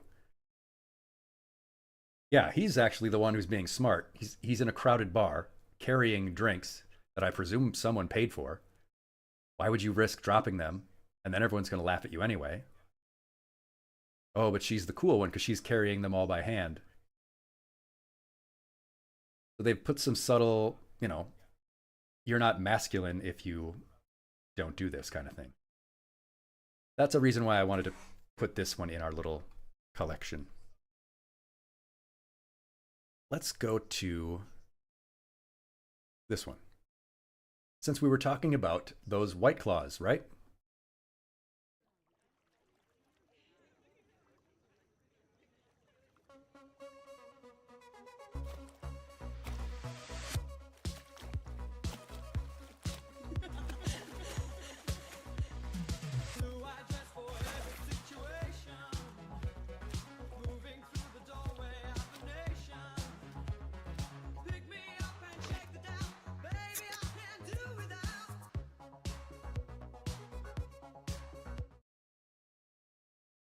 Bitch Shepherd noticed the great soundtrack choice.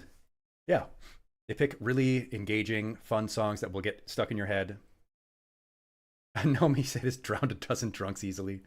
Yep, Mayo, another great happy setting. Nice music, great edits. It looks cool, it looks fun. Bitch Shepherd, yeah, the song says, I can't do without. It cuts to the product. Oh, now you're thinking like an ad exec.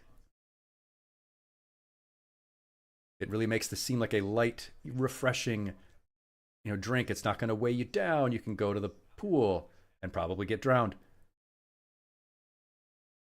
When, of course, I don't know about you. Maybe you like those drinks, the Truly, the White Claw, the whatever else names there are. There's like a billion of them now. I think they taste like ass. And again, not in a good way. But that's the implication they're making. Oh, these are great tasting. It's just like having, a soda.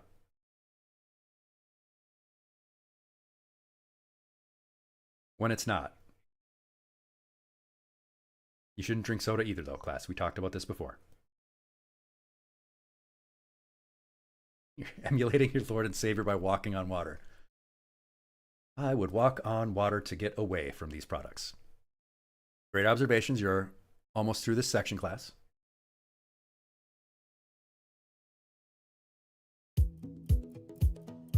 I have been grinding nonstop for decades. And more, I realize the importance of You know who this person is, life. class? I just wanted to create something better tasting, better ingredients, something I want to drink with my friends and family, and that is Delola. Making a good cocktail at home isn't as easy as it looks. It takes real skill and real time, not only to get all the ingredients, but to prep and measure and mix. There was really nothing on the market like that. And so it was important to me to work with one of the top mixologists in the world. And meeting Lynette has really been an amazing experience. I mean, she is immensely talented, and together, very good point there, Mayo. Great edits.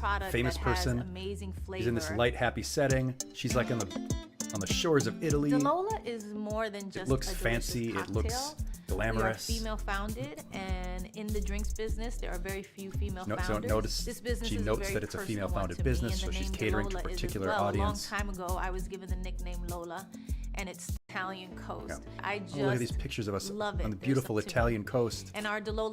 Yeah. Yeah, so that's a very strong celebrity endorsement one. Celebrities often endorse alcohol, but now they're starting to make their own. They're really capitalizing on it. There was that, whoever had the Crystal Skull vodka. Yeah. A Norm Macdonald bit, Nomi mentions, when I drink ass, I want it to be the sweetest, girliest ass I can drink. Well, that's something.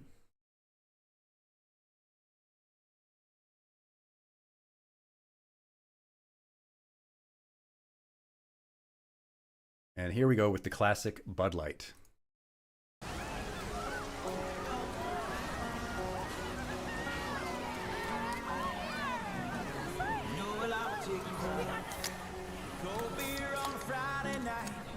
A pair of jeans that fit just right, and a radio.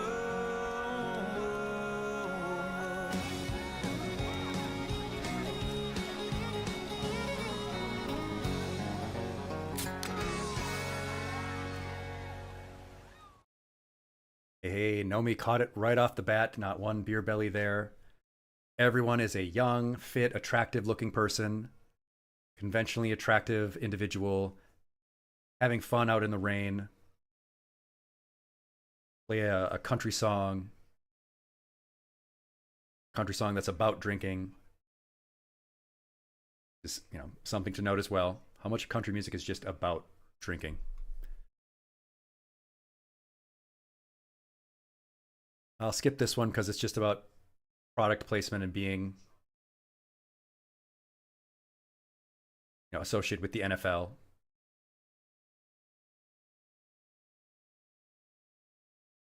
Yeah, Bit Shepherd.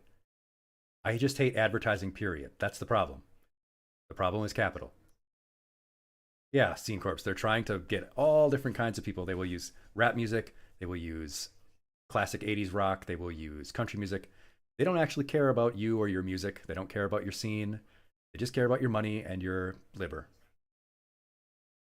Our brand is a vibe. Oh my God. Oh God, that line hurts my brain.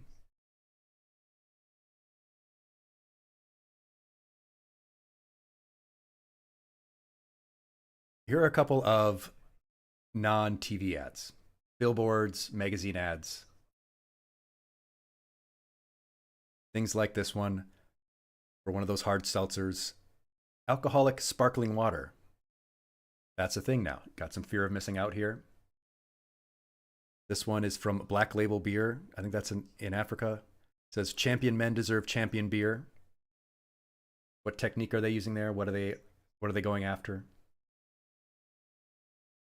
The word that I used.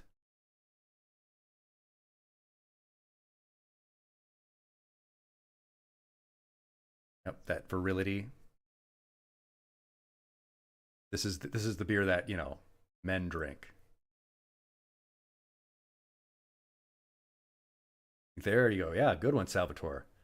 Don't overthink it. Don't think about it too much. Just drink it. Potency, Nomi. There's a good word for it. Masculinity. Men. We're manly men. Isn't that a Weird Al song? A Weird Al song called Beer. It's liquid bread. Grey Goose. Look at how classy and elegant this ad looks. This elegant martini glass. Targeting to that specific audience. Endless opportunities. Yep, shows this guy with this lady. This is particularly an ad that was put in magazines read by Black Americans. So you know exactly who they're trying to target. And that's what alcohol companies will do. He does kind of have a smug face going on there. Hello, Empress. It's good to see you. I have not had you in stream since my last stream. And as Bit Shepherd had noted earlier, yep, there it is. The absolute ad during Pride Month. Belvedere vodka. There's this guy rizzing up these two ladies. Nomi, you didn't get to drink one of the trans beers? Oh. This video series here, this is just free advertising. Because people will now make videos about the advertising. This one really interested me as a magazine alcohol ad. because it's masked as if it's a product review. Men's Health, they did a product review of these different seltzers, but it's just free advertising for them. I have no doubt that these companies paid them to run a several page ad that wasn't really an ad. It was just them telling you, hey, review our drinks.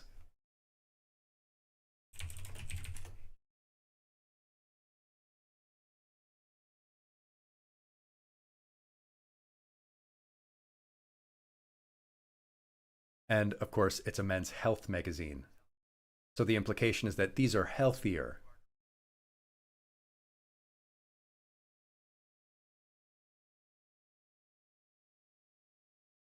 Of course, there's a thing about how these seltzers tried to get around tax laws because they didn't want to be called beers. They wanted to be categorized as other, that they wouldn't have to pay beer taxes.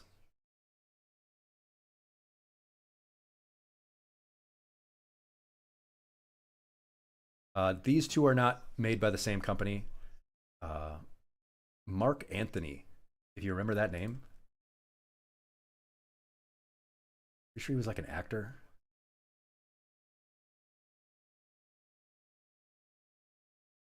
Oh, he's a singer. Yeah, a big famous singer. Again, a celebrity thing. Yeah, Mark Anthony. He started White Claw, and now everybody has their own White Claw. Yeah, no, it really is it's a double loss for, say the LGBT community, because you have, the companies are just cynically exploiting. They're just cynically exploiting us. But then it also makes the bigots think that there's, woke people taking over, when it's really just companies that want money. They don't care about anything else. It's about money. A couple of more ads here. We have Heineken sponsoring this football event.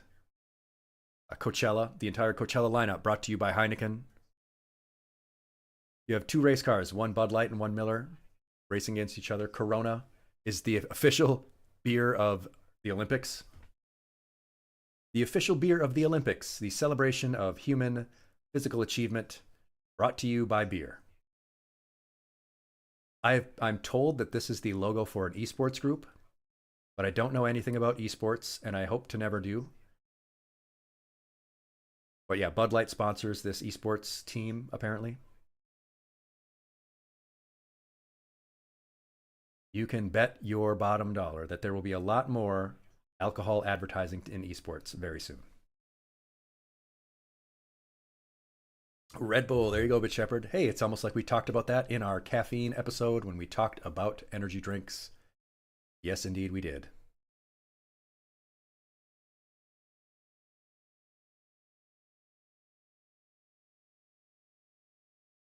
But yes, as Bit Shepherd said, binge drinking is indeed its own separate topic.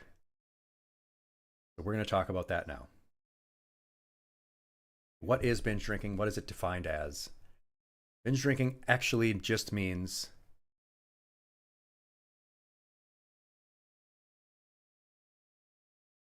in under 2 hours, 5 or more drinks. Or what? God, had it here. Yes, in under 2 hours, having drinks enough that brings your blood alcohol content up.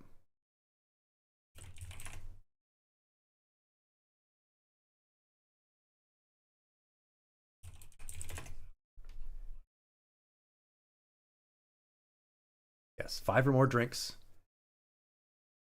is considered binge drinking. How many people do you know drink more than 5 drinks at a time?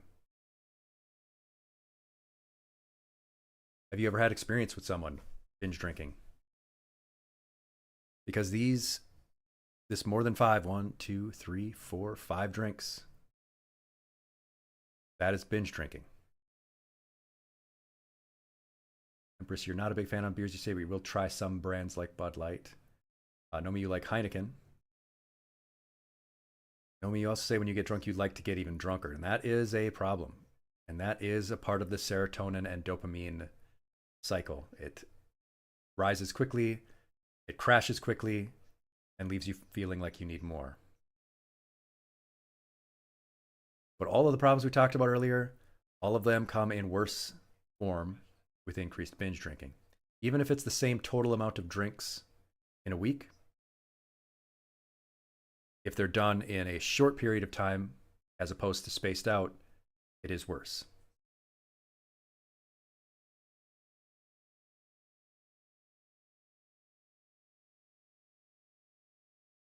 This bottom one here is really troubling because it's alcohol-related brain disease. Like I mentioned earlier, that it can possibly lead to early dementia. Bit Shepherd, you've never pretended that you could swear off alcohol. You've completely sworn off drinking games. That is good, because that is another thing I was going to talk about, or maybe I was supposed to talk about it already and I forgot, in which case, thank you. Because there's a challenge aspect that some people get into in drinking. People like challenge themselves or others. I can drink more. And just how awful that is, because now you're also feeding that reward system with the reward of challenge, the reward of competition. I don't think it's a good idea to get into the reward of challenge system with a poison. Seen you got blackout once and it was the most frightening thing to wake up to in your life. It can be a very frightening thing that first time, and should not forget that. And it definitely increases the risks of everything else associated with alcohol. Accidents, sexual violence, alcohol poisoning.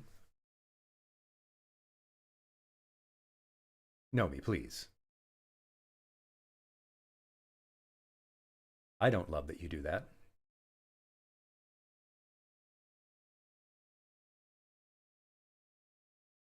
Driving.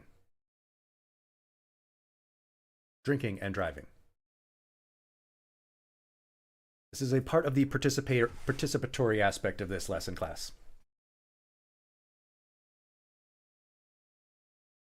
Do you know someone who has driven drunk? Do you know of a time when you or someone else drove drunk? And yes, I do want honest perspectives, Nomi. I am saying, though, that honestly, I don't love that you love that. And I think that you would probably not love that either, with a different perspective. Never have, Mayo? You could kill your friend if he did, Mayo?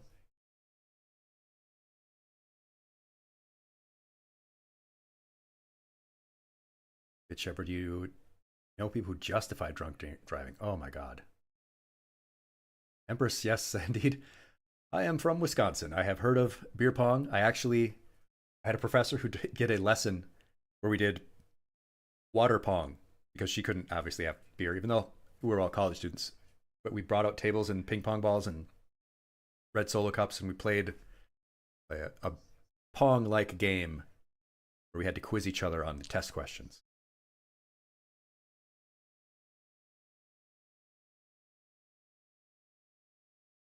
We've talked about a lot of things leading up to this. We've talked about the problems that alcohol causes, and we've talked about how the industry pushes alcohol. Now I want you to combine two of those things and tell me, what about the effects and what about the advertising makes people think that drunk driving is okay? Maybe contributes to people's perceptions of drunk driving.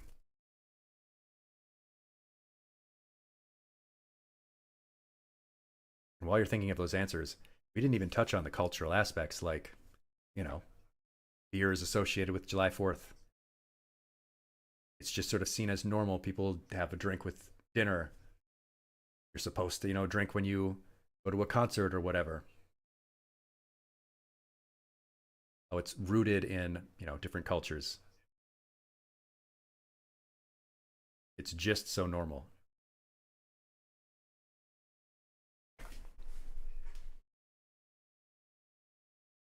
What about all the comedy stuff we talked about? Maybe it seems tenuous to connect them, but do you think that the perception of people that people have with alcohol and silliness contributes to the idea that drunk driving is not that big a deal.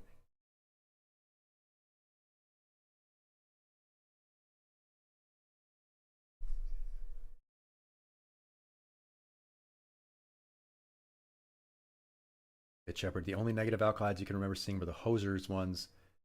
They're being excessively Midwestern. The ads are relentlessly positive.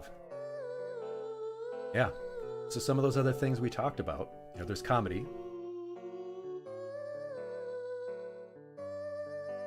Which makes people feel like they have this strange perception that drinking is just a silly thing. It's not that serious. It's not that big of a deal. So why would having a few drinks and driving be that big of a deal? The virility aspect. You know, don't be a pussy. You're fine with 1 or 2 drinks.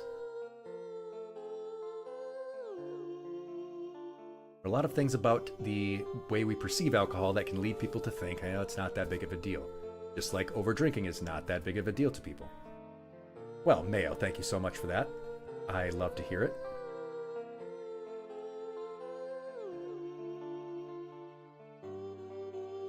But we are sort of culturally ingrained, and it took a long time. It took a long time for people to even make laws that say drunk driving was a big deal, and I'll touch on that in just a second. In the very next slide, actually. But before we move on, I want you to do one last thing. I'm going to do a little bit of a role play, and not like that, Nomi. I'm about to drive. I've had a few drinks.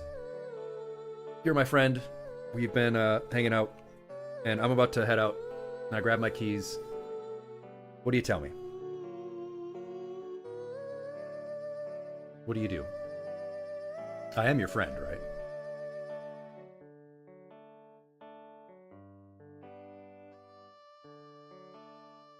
I'm here, hanging out with you. What's up? Hey man, I'm heading home. Thanks for buying the rounds.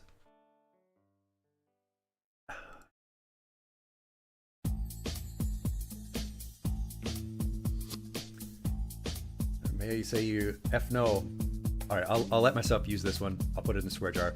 Fuck no. Take my keys and drive you home. Good Shepherd says, hey, hop in my car and I'll drive you back for yours in the morning. Nomi says, while alcohol only slows down your reaction time a little bit, the time it takes to react in driving emergencies is like 0.68 seconds.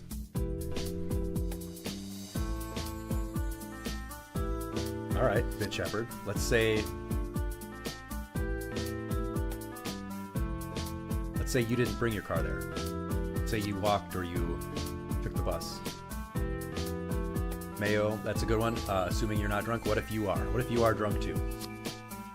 Oh, that's a good one. Especially if you know that I'm, you know, logically minded, that I like stats and facts. That would make me pause and say, oh, that's a really quick time. It's 0.68. What if I was a different type of person? What if I was more like you?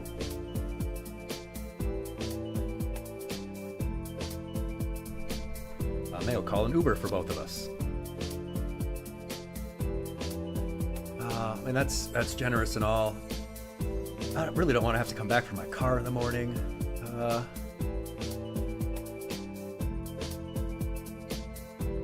Nomi suggests hog tying. We're not doing that kind of roleplay.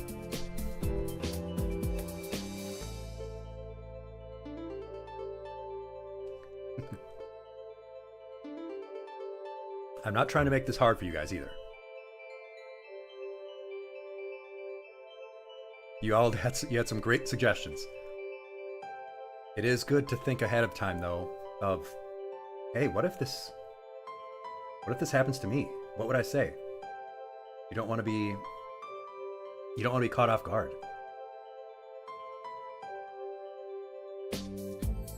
Did Shepard say, I'm getting rideshare cab, I don't want to get busted in prison married. Well, and sometimes you do have to kind of personalize it. You have to know the person a little bit. Sometimes you won't. Sometimes it's just someone you met that night, but you still don't want them to go out driving drunk. Hello, Ivy. Water, Salvatoriago says. You could suggest that they go get some water, and while they're getting water, you nab their keys and like hide them. and then they're like, oh man, where's my keys? And you're like, oh, that's all right. Well, I'll drive you home.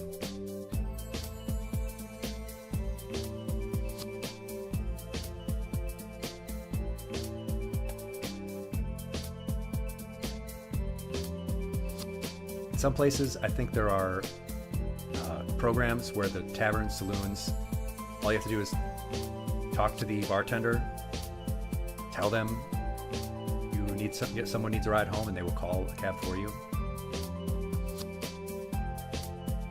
That's all right, Ivy. I'm glad to have you here now. Hope your family stuff went okay. But yes, I didn't mean to make it hard for you if it was, but you had some great suggestions, great ideas.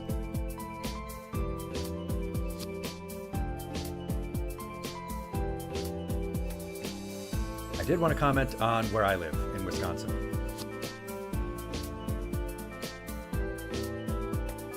This map here in the upper left in the blue and white. The blue represents alcohol consumption per capita. And the yellow circle is my state, Wisconsin. I forgot, I left the BG up high when we were watching the ads. Empress, yes, you can call in a friend if you get drunk.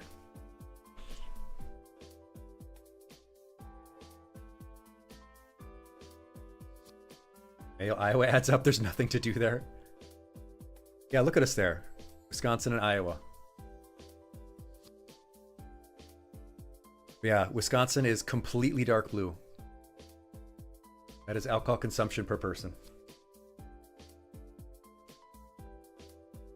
In the graph on the top right, the colored counties, the counties that are colored in, these are the 50 drunkest counties in the country.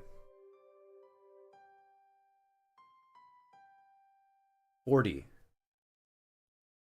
of the 50 drunkest counties in the country reside in Wisconsin.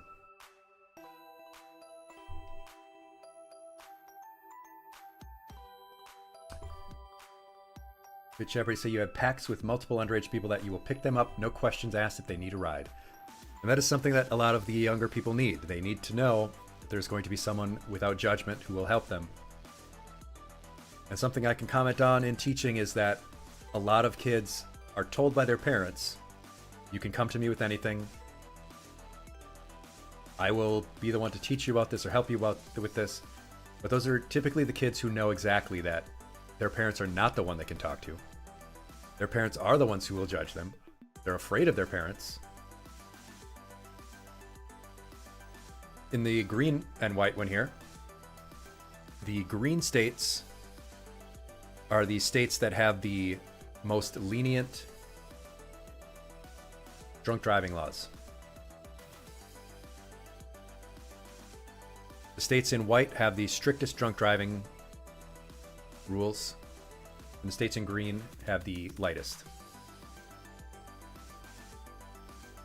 In Wisconsin, sometimes it takes a person to 4 or 5 drunk driving offenses before their license is taken.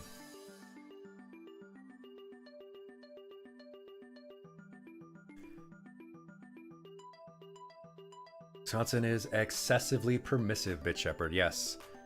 And then in the red and white, this should be tax, alcohol tax.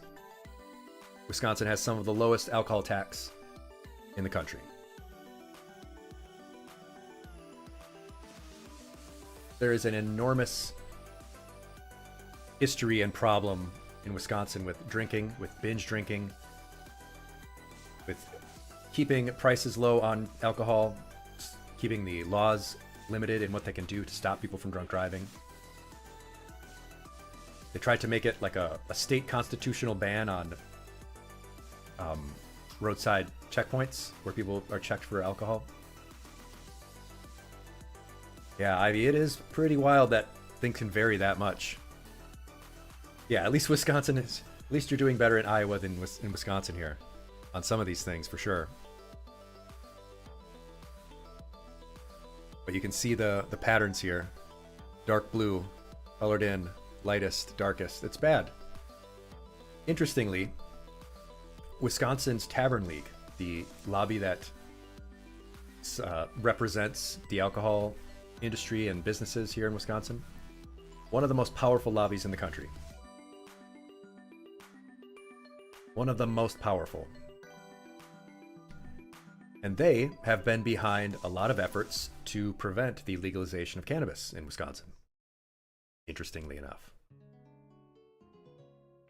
What do you think the reason is why a alcohol lobby group might want to prevent cannabis from becoming legal?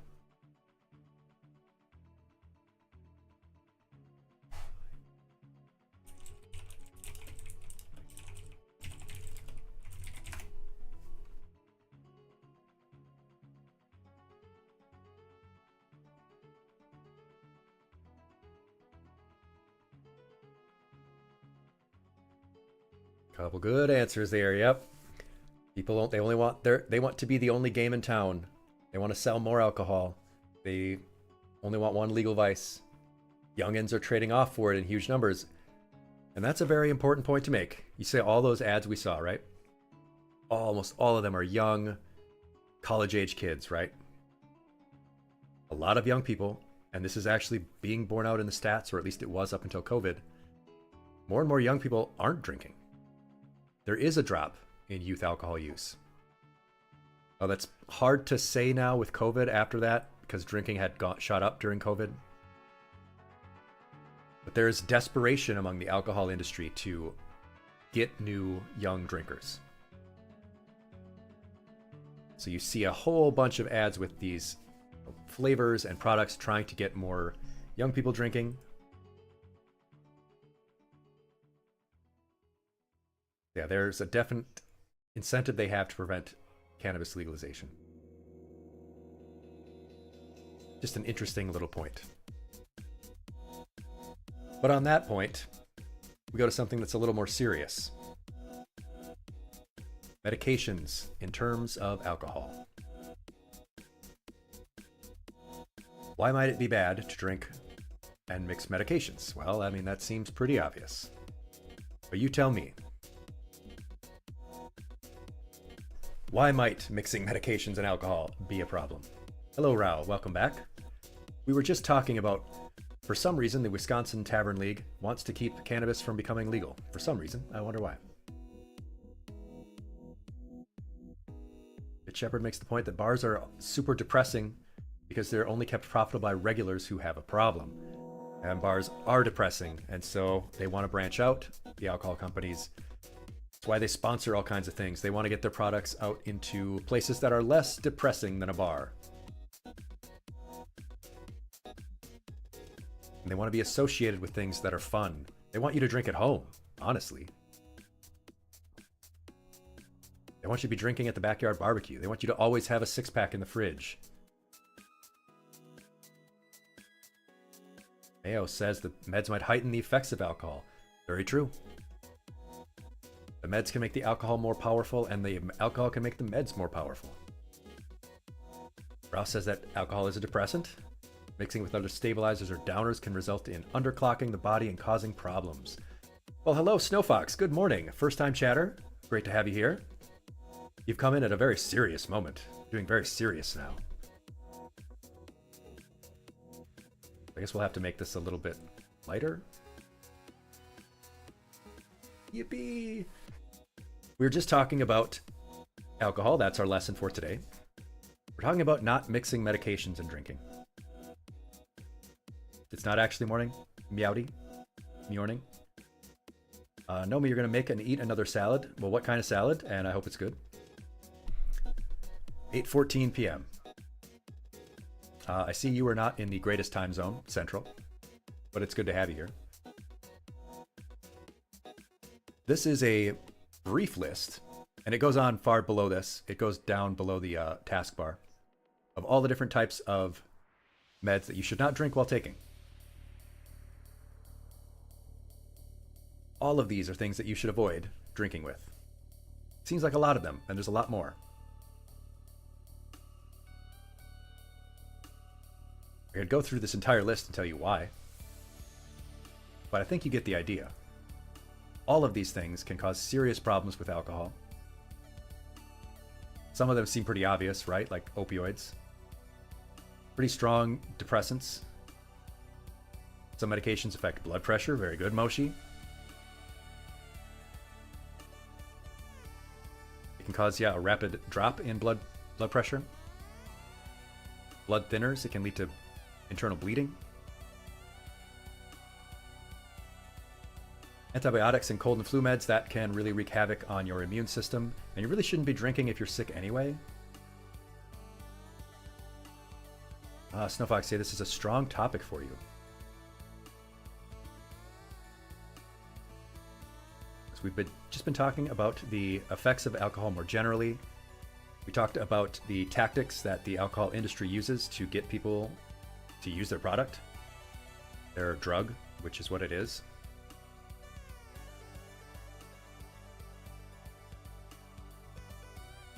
Good Shepherd say, once read that alcohol dehydration is caused by denaturing the protein that controls water reuptake after filtering from the kidneys.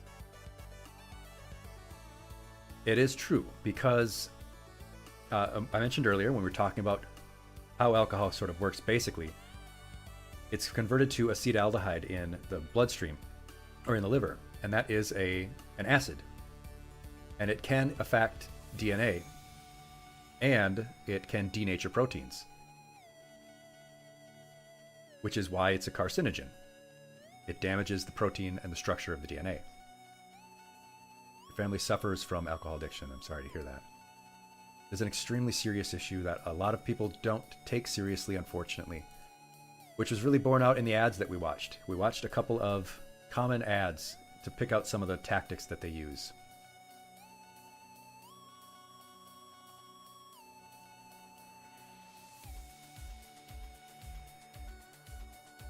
So I have something to tell you. Got a long lesson, and we talked about what alcohol is, what it does, what the chronic effects are, what binge drinking is and what it does, how alcohol sells itself to you. So I have something important to tell you, and I'm sorry to tell you this ahead of time. Maybe I'm the first person who said. There is no safe level of alcohol use. There's no safe level of alcohol use. There's what's called lower level use, but there is no safe level. There's no amount of alcohol that is safe to drink. This is not to tell you that you can't or never should or never will. Good Shepherd said earlier that, he made a promise to himself that he would never pretend that he could never drink at all. But he did swear off drinking games.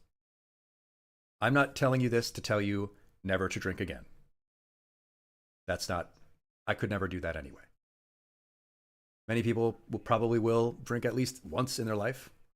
I'm telling you that there's not a safe level. There isn't a point at which, if I only drink this amount, it's safe. It is a poison. It is a neurotoxin. There's no amount of it that's safe. It's just about levels. It's a carcinogen. It's a neurotoxin. Now, a lot of things are carcinogens, and a lot of things are harmful to us, some of which we do anyway.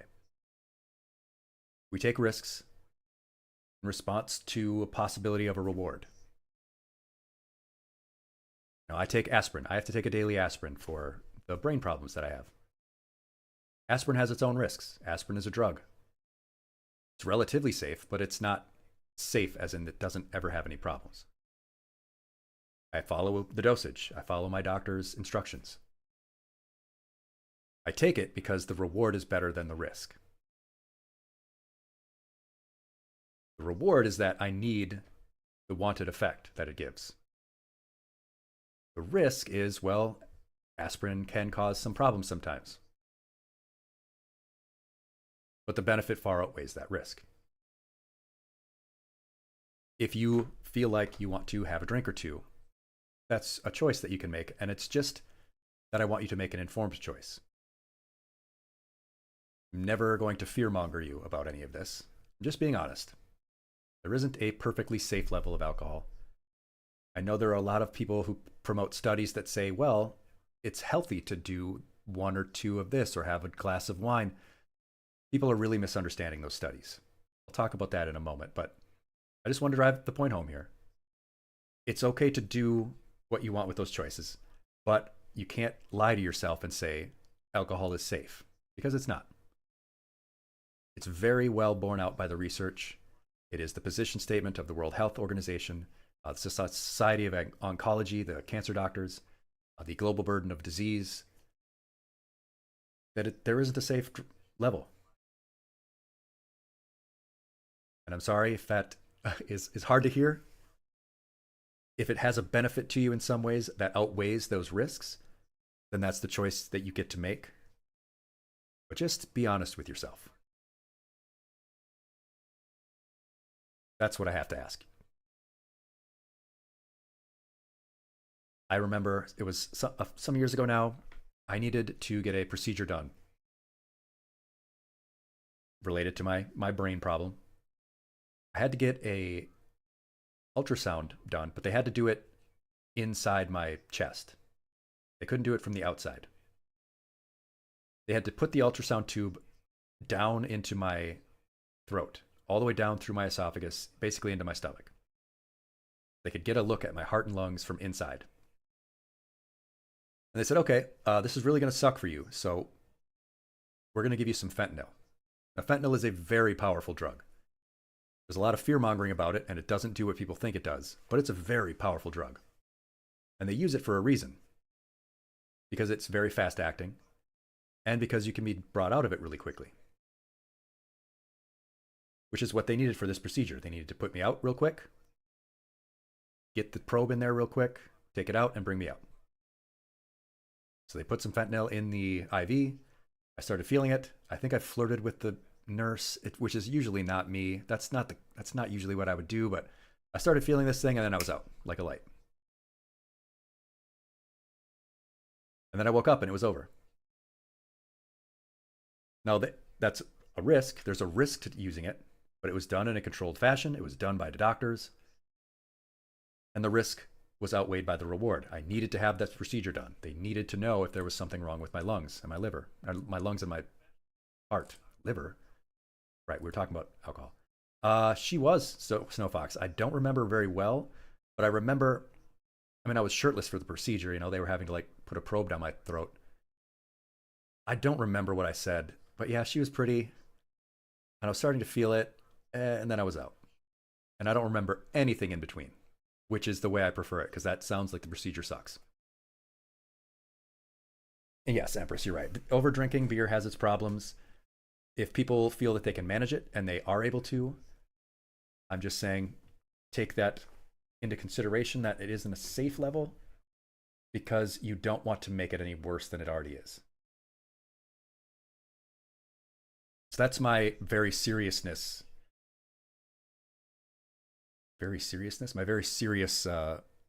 point of this video, which is why I stopped the music, so I could be serious.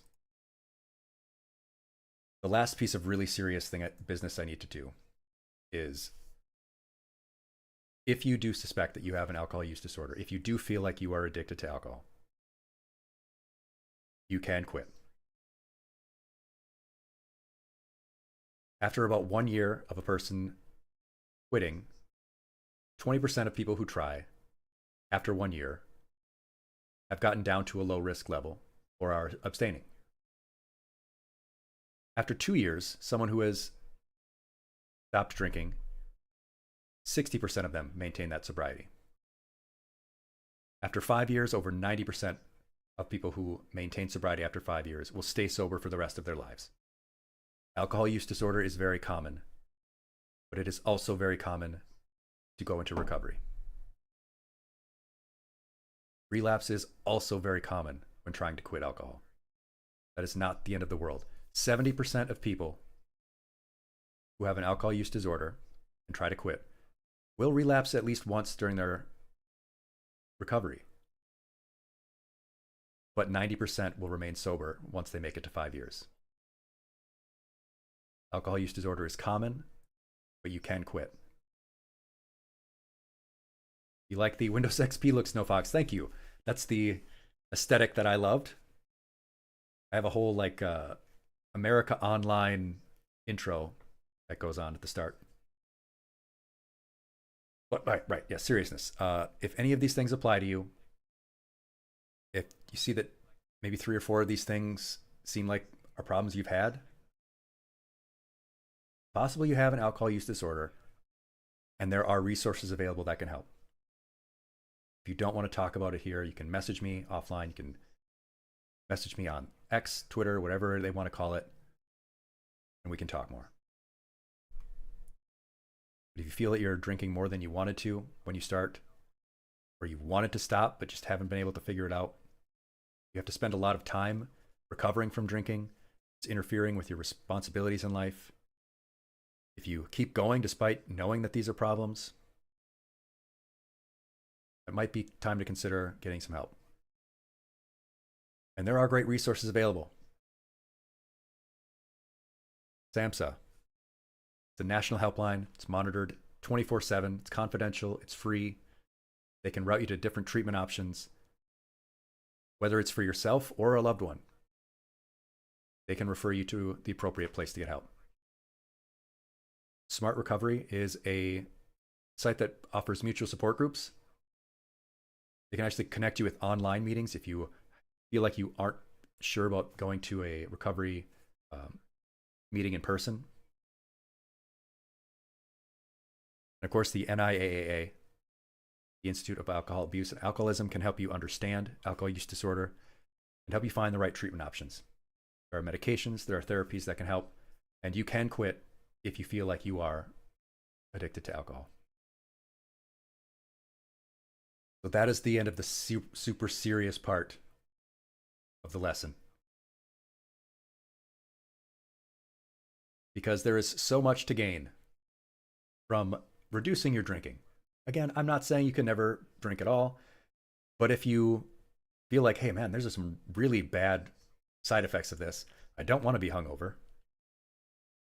Because if you haven't ever drank before, trust me, the amount of time you're going to enjoy feeling the effects is going to at least be equaled out by the amount of time you're going to have to be recovering the next day. Trust me, it may ruin the entire rest of your next day, and that sucks. We see an hourglass here, representing the time you get back. Mood improvements, hair and skin are generally improved quite a bit by not drinking. An ad. I see an ad. That's okay. I'll just riz. Nomi says Jägermeister is expensive. Oh, you don't have an ad, Snowfox? Good. I tried to keep them as low as possible because I'm doing pretty well on Twitch for a, hey, Buru, welcome. Welcome back. Good to see you. But I'm not trying to get money. I'm not trying to get paid by Twitch. I have a job. I'm a teacher. I'm just here to help people.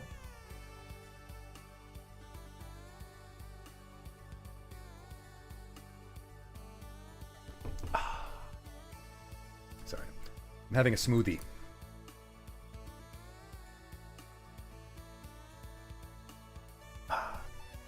I made myself a smoothie. Put a banana and some crushed pineapple, because they had the cans of crushed pineapple that were like 59 cents each. And I'm like, oh, heck yeah. So put some crushed pineapple, a banana, some cranberry apple juice, some sherbet, ice. No, me, not an alcoholic smoothie. Oh! Oh. Empress asks, is having 3 beers counts as responsible drinking? In context, if you're just having... Oh! Oh, thank you, Buru. If you're not doing it in a way that is destructive, if you're not drinking and driving, if you are relaxing, perhaps that's the effect you're going for. If it's not something you're doing to avoid responsibility, some people drink to self-medicate depression. So the answer is, contextually it can be. I mean, Nomi, I do One of the things I'm about to say is if you don't want to drink or if you're trying to limit it, don't keep alcohol around. I was going to have someone over a while back, so I have this little thing of Bacardi Limon. I suppose I could put a shot of that into the smoothie, and that would be pretty good. Maybe I'll do that after the lesson. I see someone with a Death Scythe Gundam. Who's that? Who's that? Who's the Death Scythe Gundam? Oh, that's Mayo. Oh, hell yeah. That's one of my favorite Gundams. But yes, here. Money. Alcohol is expensive. It's bad for your skin. Bad for your hair. Bad for your digestive system. Can make your relationships strained. Very bad for your immune system. Takes you a lot of time because you got to take the time to drink and then recover next day. All those kinds of things. Oh yeah, you see the cool looking robot, you choose it. That's good policy. So, let's talk about how if you do want to reduce your use of alcohol, now you know all this stuff, how would we do it? What would be some techniques that would help? Think about it. Go to the next slide. Not the previous slide, the next one. With some help from the icons that you see here, what are some ways you think could be done? Some techniques, some skills that you might practice to help yourself reduce the amount of alcohol you use. Or even quit completely if that's what you wanted to do. Or to not start. Prof says just say no. Thanks, Nancy Reagan.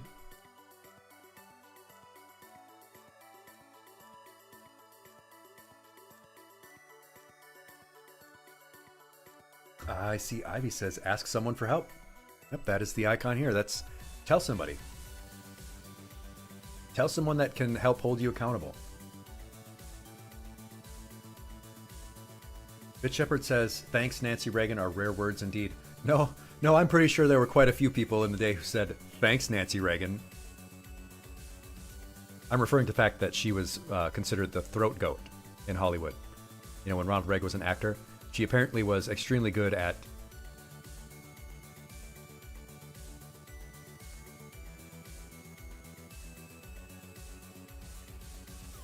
anyway. A self hog tie, maybe Nomi, that would work. I don't know. I don't know if that would help.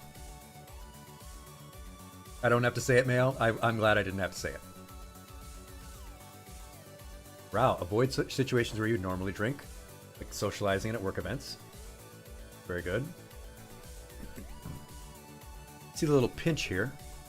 Little pinch is maybe having smaller drinks. Having smaller drinks or lower alcohol content drinks. Empress, self-hogtied. That's the word Nomi used there, Shibari. It's used in certain contexts, which we'll not get into here. But yeah, some people do that. Good Shepherd, yeah, not hanging out with drinking friends. The fact that you don't socially drink is probably in large part due to the high percentage of teetotalers in your friends. Yeah. The people you surround yourself with will definitely have an impact. For sure. And that can be hard. You know, we were talking about drinking culture. We didn't touch too much on, college culture, for example. I don't know anyone here is in college right now. Tailoring it more to you. The people I see in college around me, drinking is the culture. Everything revolves around it. In the Snapchat groups for the classes I'm in, it's always about what bar they're going to, where they're going to meet up to drink before the tailgating. It's hard to avoid. It's hard to develop and maintain and keep friendships in places where alcohol is such a big factor, like here.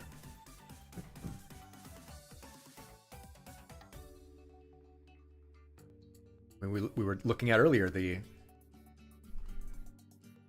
Wisconsin stats. I mean, this is just alcohol as a culture. Like, that's who we are. Most alcohol consumption per capita. Most lenient drunk driving laws. Most drunk counties. Lowest alcohol taxes. It's hard to do other things when everyone's social lives revolve around it. Wisconsin and Iowa, be crazy for sure, Mayo. We need jungle gyms for adults, Rouse says, and they're absolutely right.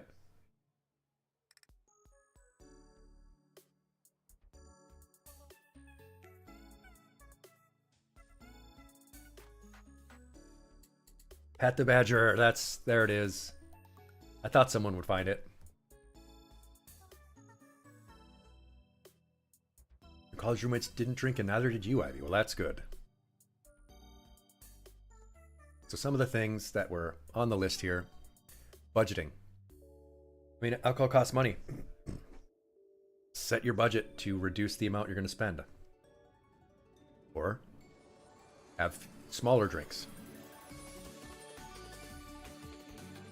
Accountability, communication with people is a good one. Yes, certain days, Ivy says. Whoa! Thank you for the hearts, Empress. Getting good nutrition can actually help. It can help reduce the urge. Whoa! Opting for other drinks. You know, when you go out, when you are in a social event, and maybe you don't want to be with, you know, left out. Be the designated driver. Drink soda or... Whoa! Oh, thank you for the hearts, everybody. Drinking lots of water. You know, like the song says.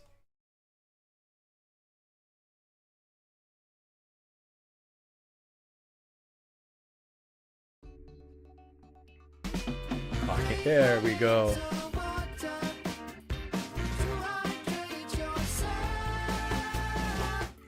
Very good. B2, I was looking for some. I figured someone would. Find other activities to do, of course. Make a plan. Writing something down makes it so much more concrete that you might actually do it. Not having alcohol around. That's what I should have done. And then drinking slower. Just drink slower. Trust me, it takes more time out of the way. You write down a lot of things, Snowfox? Yeah, I love to write it out. Makes it feel like I'm putting it out of my brain and into the real world, into reality.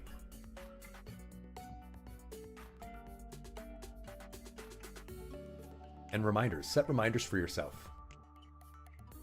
Honestly, some of the hardest parts of quitting a bad habit are when you stop thinking about it. And then you just start doing it without realizing.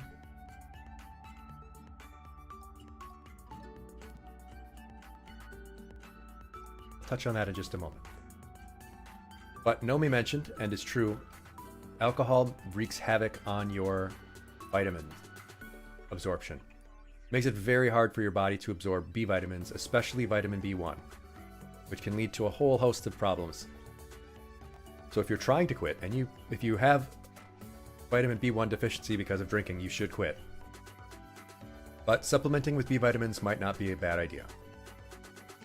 And because alcohol makes it so much harder to get good restful sleep, plan out for getting better sleep. Mayo says exercise instead of drinking. That can be great if you can manage it. I'm going to bring back our little skills list for how to quit a bad habit from the vaping lesson we did.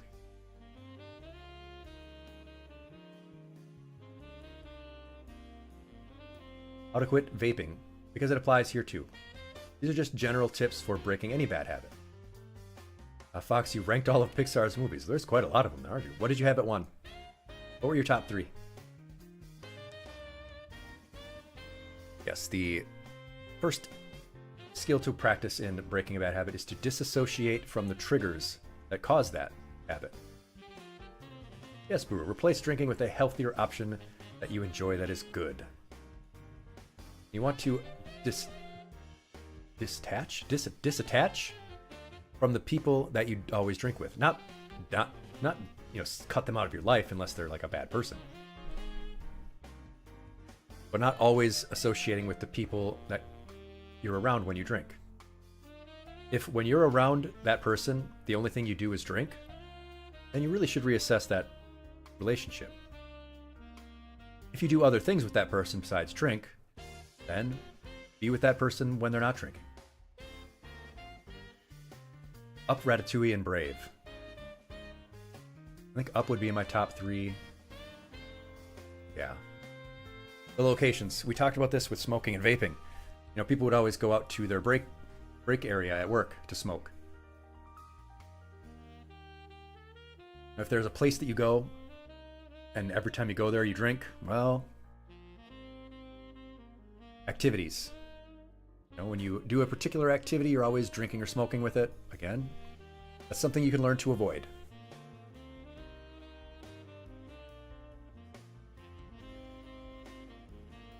I think that would be right, Ivy.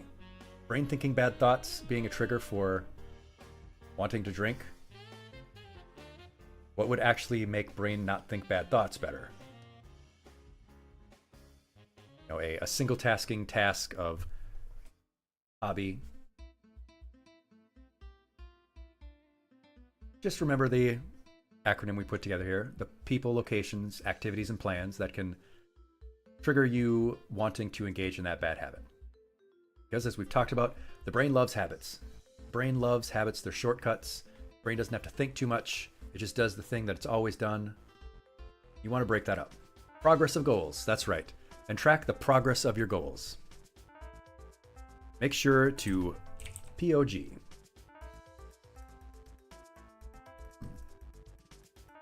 Disassociate from the PLAPs. Make sure you track your POGs.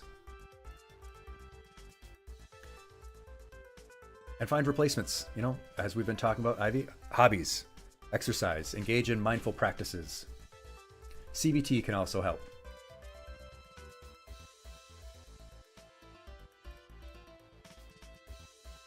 Yep, make sure to plap, pog, practice hemp, CBT. Dissolve your ego through sheer force of perspective and then act without thought.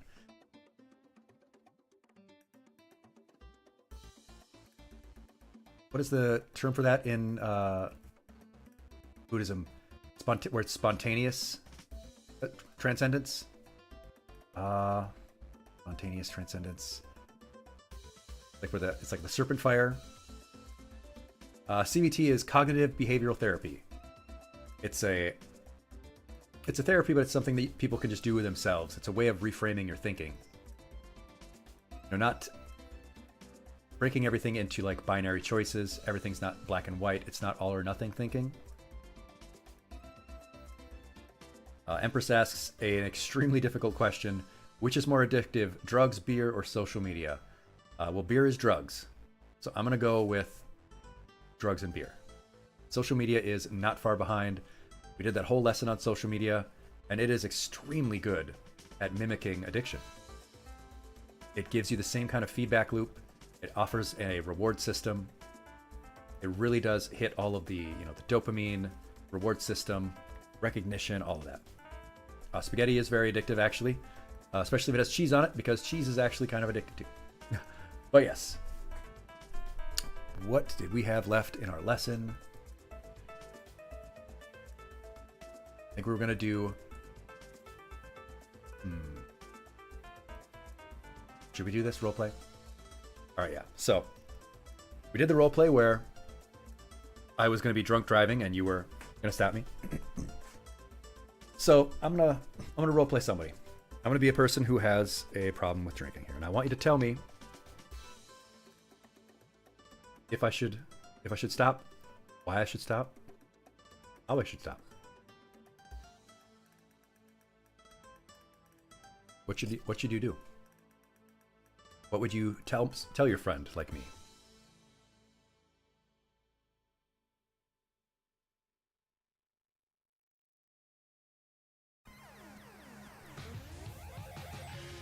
Now this is a tough one. Because most of us don't know each other all that well. And it is online. But the point, just like I did in the last one, is to get you thinking about it. That it's hard to have these conversations over the internet, so it's even harder to have them in person. But just have it in your head that this is something to think about occasionally. What would I tell someone I cared about? like what it did with that drunk driving roleplay earlier in the lesson. Would you be able to tell your friend that you're out with that you'd want them to stop?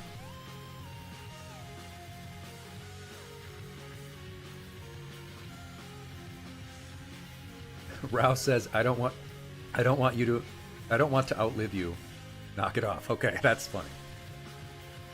There you go, Snow Fox. That's fine. I'm the designated driver anyway. Yeah. Offer them their favorite healthy food there, Brewer. Yeah. Even if it's unhealthy, I mean, it can be okay. Like, okay, I'll drive, and we'll stop at Taco Bell on the way home.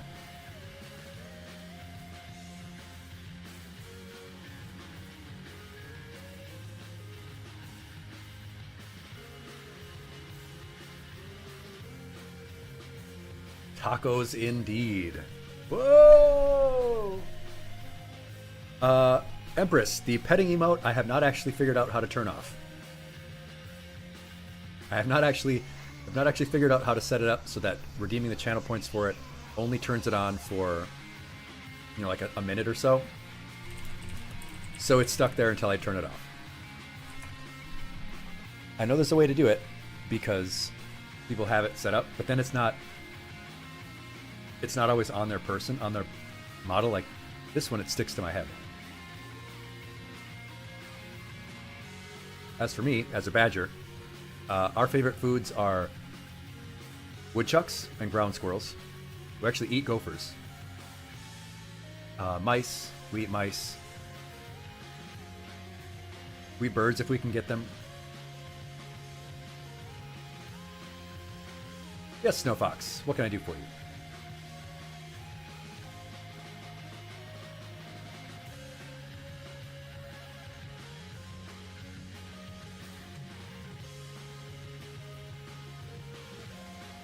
No need to raise your hand. I'm your favorite teacher person. I hope that's because I'm good and not because I'm like the only good one. Nomi, you can't eat me. I'm not one of your weird food projects. You can't pickle me. I am the only teacher person. Oh, well, that's not as good then. All right. Two last things before this lengthy lesson is wrapped up. Our last skill I want us to practice. Advocacy. We talked a lot about, again, the alcohol industry, how it lies to you, how it manipulates you, costs of alcohol use. What should we do as a society? We talked about what we can do individually. It would stop someone from drunk driving, to talk about them, about the harmful effects, talk about them, about reducing and quitting. What should we do about drinking as a culture, as a society, as a city, as a state?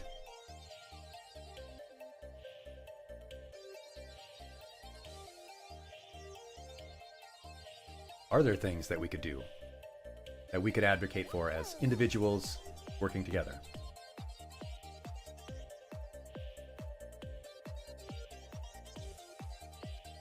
You think it's good like this, Nomi?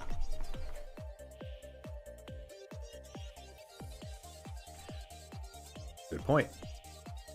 Good point, Ralph. Last time we tried to put a cork in alcohol, it didn't end well.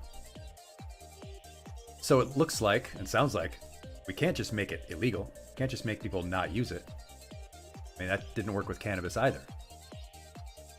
What else might we do to help? What could potentially be a benefit?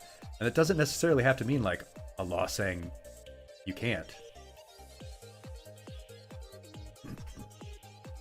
Rob makes a great point. Same solution for crime, give people something better to do.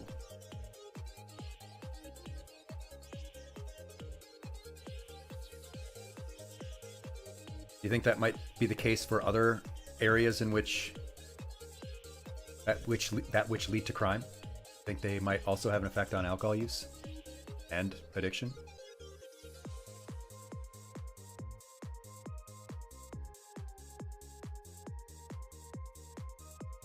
Good Shepherd says, education and regulation, it worked on smoking until it didn't. That's true. In fact, smoking rates have plummeted. I don't have my smoking lesson offhand right now, where we talked about those rates.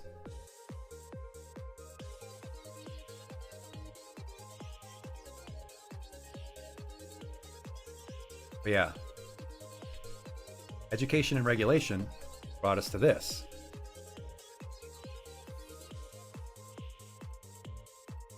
Smoking plummeted.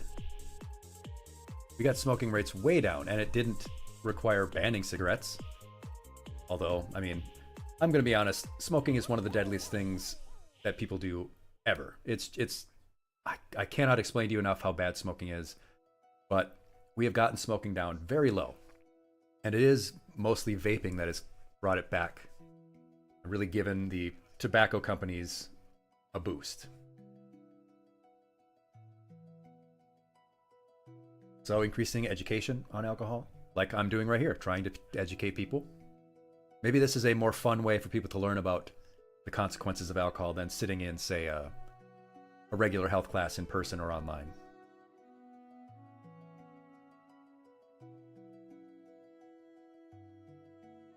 Or just the way people often get health education that says, just don't. Or abstinence only, or just say no. We talked about the taxes earlier, didn't we? On my state, you know, if we go back to this picture where all of the drunkest counties in the country are in the blue. All of the drunkest counties here are colored in. Highest alcohol consumption. Lowest drunk driving laws. Lowest alcohol taxes. I think there are policy areas that could be changed that might help these problems that don't involve just saying no.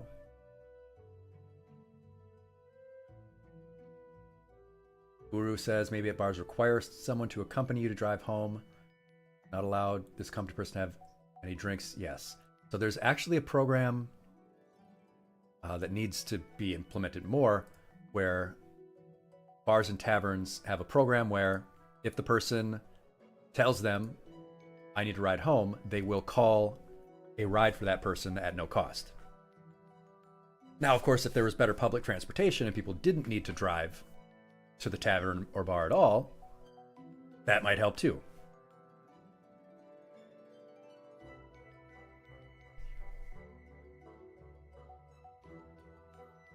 Just walk it off. Just walk it off.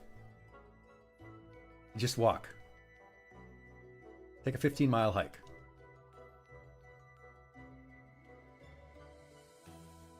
Oh, Snow Fox. Yep, your town doesn't have any public transportation. And that has effects all the way down the line, doesn't it? Because that also makes it harder for people to find things to do that aren't bars and taverns. You know? It's hard to get to places where there's fun things to do when there's nowhere nearby. All of these things intertwine, don't they?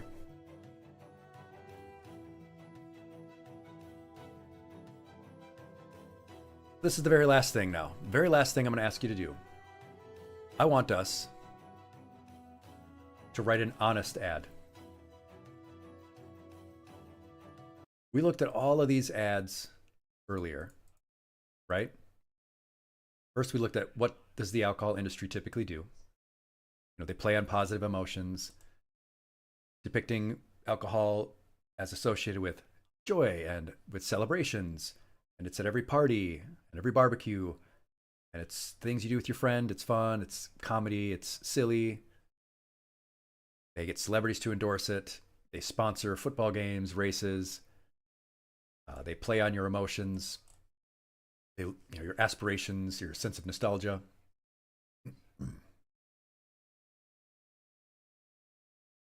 They use sex appeal, fear of missing out. They minimize the risks. Place their products in TV and movies. Emphasize how crisp and refreshing and good it is and all that. Copy the Ryan Reynolds aviation gin ad. Good Shepherd. The logo would be the tarot card, the Fool. That might make people think it's cool, though.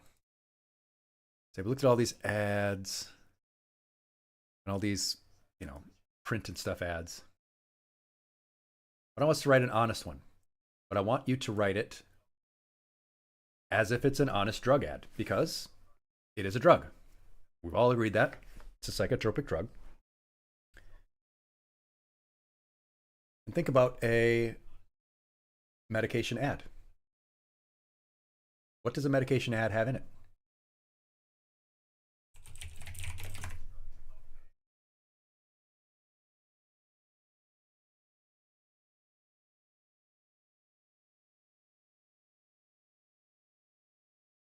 Hmm?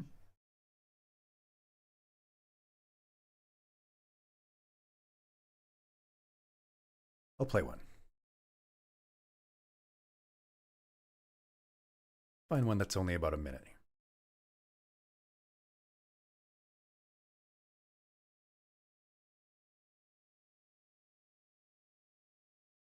Egg. There we go. I had my wake-up call when I was 45 years old. I didn't think I could have a heart attack. I exercised, I ate well, but I just knew that wasn't enough. So I went to my doctor and he prescribed me Lipitor. Lipitor is not for everyone. It is not for those with liver problems, and it is not for women who are nursing, pregnant, or may become pregnant. Common side effects are diarrhea, upset stomach, muscle and joint pain, and changes in some blood tests. Lipitor has been extensively studied with over 16 years of research. Along with diet and exercise, Lipitor has been shown to lower bad cholesterol 39 to 60%. Lipitor works with your liver. Lipitor blocks the enzyme that is responsible for creating LDL or bad cholesterol in the body. Yes, I think everybody does know here that the pharmaceutical industry is sketchy. Yes, indeed. And yes, 22 seconds of high-speed legalese. So I want us to do that because I want you to tell me, you know, those drug ads, they have to disclose what the effects are. Now, I mean, if you're not from the United States, you might not have ever seen that because the US is one of only like 2 countries in the world that allows medications to be directly advertised to consumers. I've talked to other people in the US who find that unreal. They travel to other countries and they're like, I've never seen any drug ads here. Yeah, other countries don't allow it. So what would have to be in our legalese? What disclosures would we have to make if we were to make a ad for alcohol? If it was treated like any other drug? If we were promoting this like it was any other drug, what do you think we would have to disclose in that legalese in our advertisement?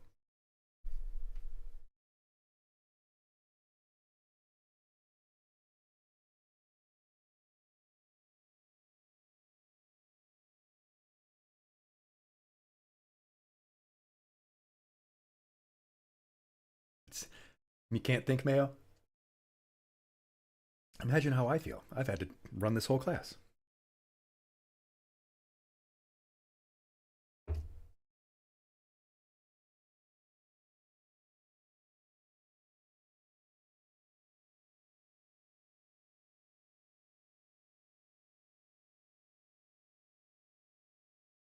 People in our country are pretty dumb about corruption. Yeah, that's true.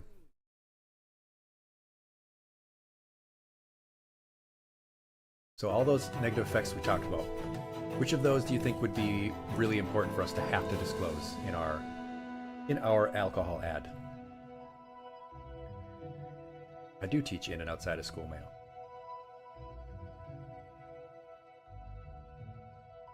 So would we have to say like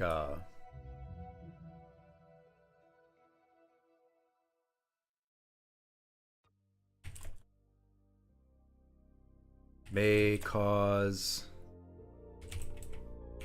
dizziness, nausea, and vomiting. I mean, less waking up with a stranger.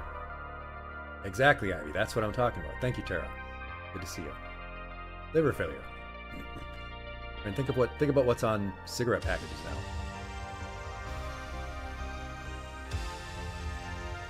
halitosis, alcohol poisoning, may cause yuckhead, lead to death, cardiac arrest,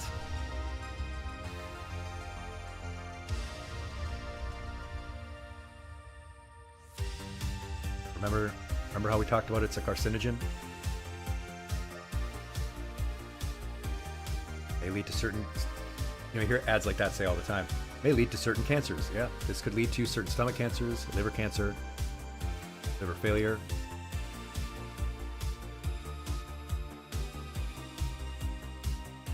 May cause early wrinkling of the skin. Oh, no, that is actually a valid point. Cigarettes are like a benzodiazepine. Depressive episodes. Gosh, there's a whole lot, isn't there? Let's see if I can even write it all down. Okay. So let's say this product contains chemicals known to the American Cancer Society to cause cancer.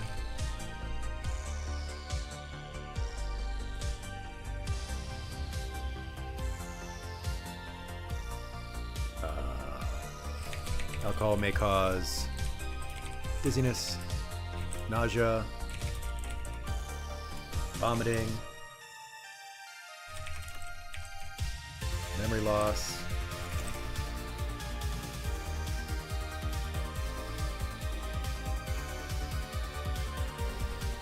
it may cause depression,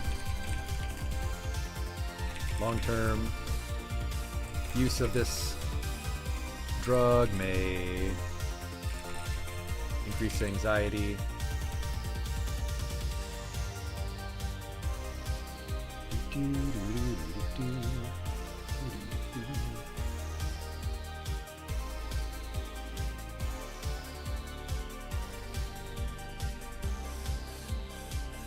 you're sleepy, Nomi? Liver failure.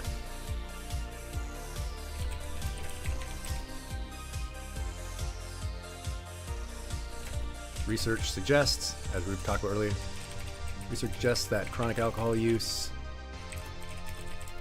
may lead to early onset dementia. Do not drive or operate heavy machinery.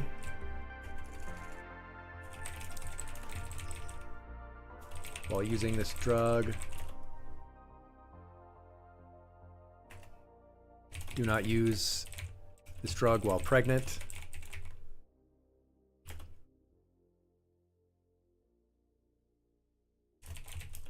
This drug is not to be used by anyone under the age 21. Individuals with weakened immune systems should avoid this drug.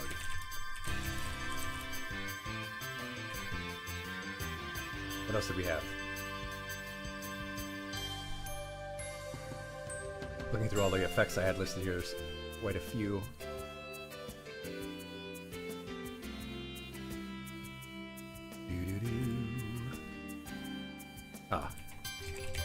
Alcohol is an addiction-forming drug.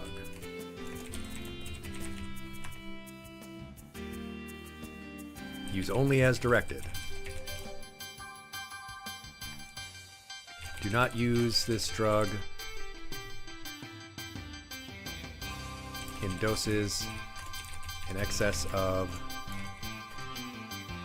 15 units per week or more than 5 units in 2 hours, since those are the numbers that we talked about earlier. Yes, oh, the other medications, yes. Alcohol may cause severe interactions with other medication. Hello, Star Ashies. Happy Mommy's Day to you as well.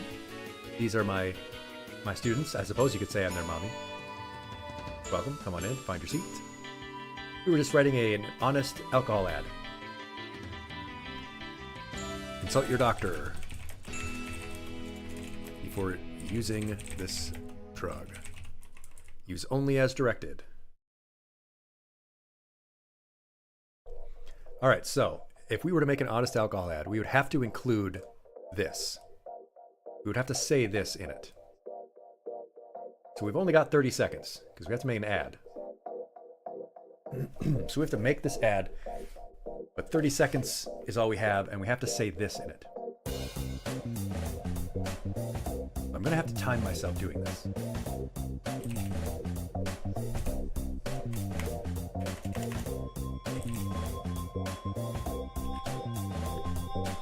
Use the Ryan Reynolds voice? I'll try. All right.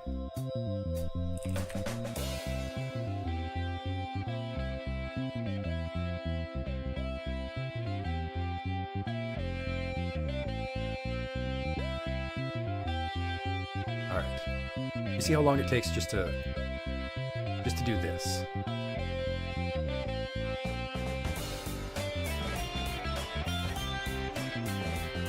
All right, so. Oh. Y'all have to tell me when my music is too loud. See if I can even say this all right. This product contains chemicals known... Oh, see, I already screwed it up. Get my voice ready here. This product contains chemicals known to the American Cancer Society to cause cancer. Alcohol may cause dizziness, nausea, vomiting, memory loss, and may cause depression. Long-term use of this drug may increase anxiety and liver failure. Research suggests that chronic alcohol use may lead to early onset dementia. Do not drive or operate heavy machinery while using this drug. Do not use this drug while pregnant. This drug is not to be used by anyone under the age of 21. Individuals with weakened immune systems should avoid this drug. Alcohol is an addiction-forming drug. Do not use this drug in doses in excess of 15 units per week or more than 5 units in 2 hours. Alcohol may have severe interactions with other medication. Consult your doctor before using this drug. Use only as directed.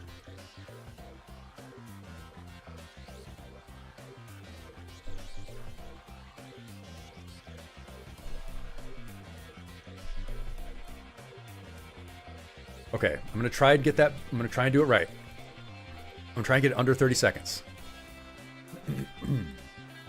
But it took me 31 seconds to get that down. Let me get a better song here going. Oh, this is good. All right. Alcohol may cause dizziness, nausea, vomiting, memory loss, and may cause depression. Long-term use of this drug may increase anxiety and liver failure. Research suggests that chronic alcohol use may lead to early onset dementia. Do not drive or operate heavy machinery while using this drug. Do not use this drug while pregnant. This drug is not to be used by anyone under the age of 21. Individuals with weakened immune systems should avoid this drug. Alcohol is an addiction-forming drug. Do not use this drug in doses of excess of 15 units per week or more than 5 units in 2 hours. Alcohol may have severe interactions with other medications. Consult your doctor before using this drug. Use only as directed. So it took me about 25 seconds of our 30-second ad just to read the legalese, just to read the side effects or drug interactions. Yeah, the trick route is to record it normally and then just compress it.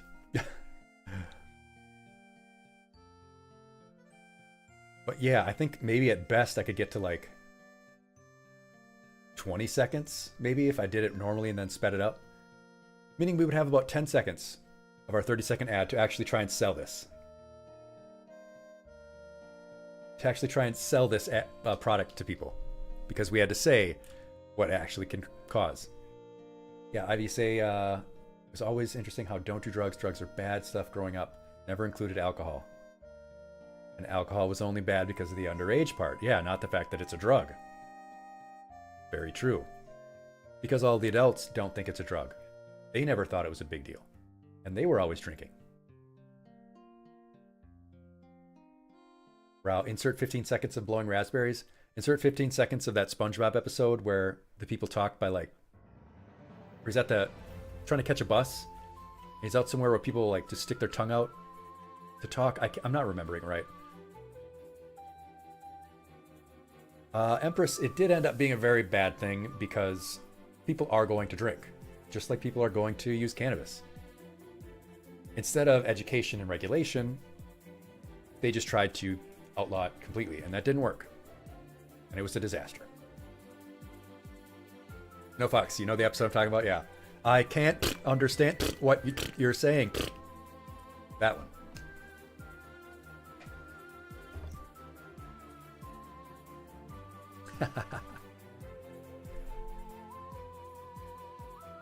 Well, that went better than I thought, the ad part.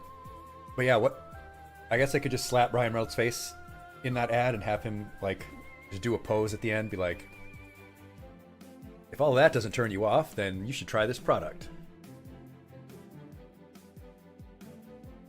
Yeah, Nomi, plenty of people have unfortunately passed because of all of our alcohol use, and we haven't done much to solve it. But I wanted to give you a little peek behind the curtain at why I do things the way I do, especially those of you who are new. I'm not like a veteran teacher. I'm not someone who has done this for a very long time. I know a lot about health because I have a background in it. That was what my master's was in. But the teaching aspect and the standards that are used for it are something that I'm still learning about. And I wanted to show you what modern, new health education standards are. Because health education and education in general have changed a lot. And it's probably been talked about in the chat if I haven't missed it. A lot of you probably had pretty bad health education growing up. I know I did. But these are the standards that now need to be met. Not need to be met. You had like none, Rao? I was at a small private school, and it was just like the abstinence for everything. Shepard notes that smoking is a success model, yep, for education regulation. Would have worked better if we made the consequences. Yes, the consequences that these cigarette companies got, or rather did not get, is really upsetting. I mean, they flat out put asbestos in the filters and said it was safe. Oh my God, Snowfox, that's season 1, 2000? Oh my God. Yeah, these are the standards that have to be met now in health education. The first area is students need to be able to comprehend the health information that you're giving them. Standard 2, they need to be able to analyze how their peers, their family, the culture, social media around them influences their behaviors and health. Third standard is they need to be able to demonstrate their health literacy, their ability to understand and access valid, reliable information. Standard 4 is to be able to demonstrate their ability to communicate with others about health and their skills to enhance it. Standard 5 is being able to demonstrate that they can make effective decisions about health. Standard 6, they need to be able to demonstrate they can make effective goal setting. Number 7, they need to demonstrate observable health and safety practices.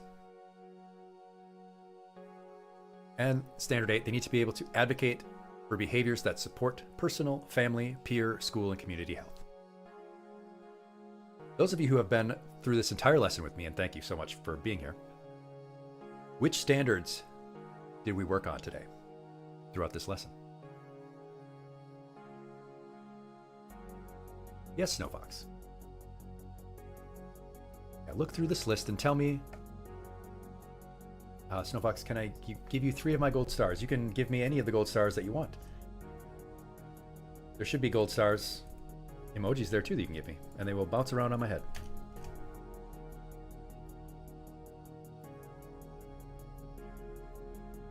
Balancing it. Ugh.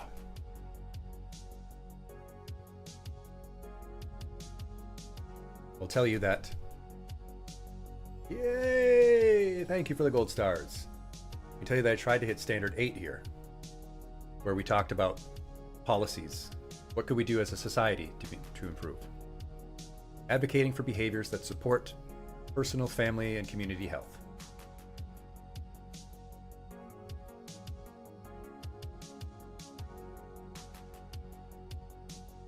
BitShibbert has number 2. Yep, we analyzed and talked about media and peer influence. We talked about banning all commercials. Yeah, I have said ban all billboards before. Right, to do 4, where we did a little role play. We talked to each other about what would you say to someone. Yeah, I tried to hit a couple of these things because it's good practice. And I wanted you to see this because this is the way that I try to do some of the things in these lessons. And I'd like you to understand why I do that.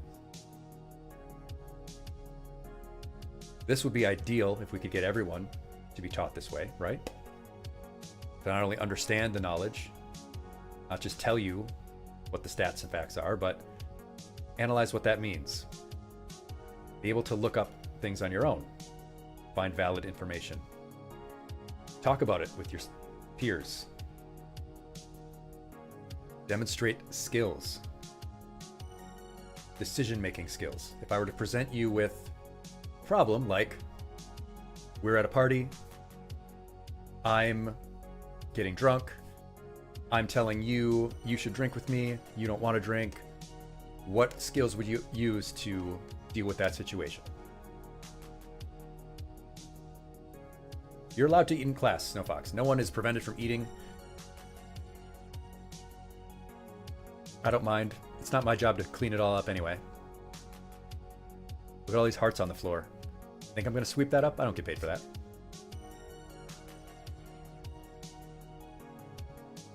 We've done goal setting and stuff here before, for example. 7 is more seeing them implement the things towards the plans that they're doing. 4 and 5 are more of the role play stuff that we did. I could be nice and help the custodian out, Snowfox, but then what would they be getting paid for?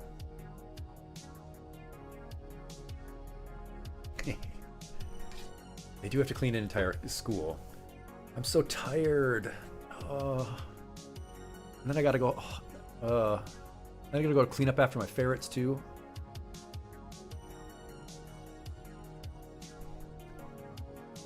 I mean, we'll go see the ferrets right now after this, because we're done. We did our lesson. We're done with the lesson. You did it. Yay. Do you have any last questions before we move on, class?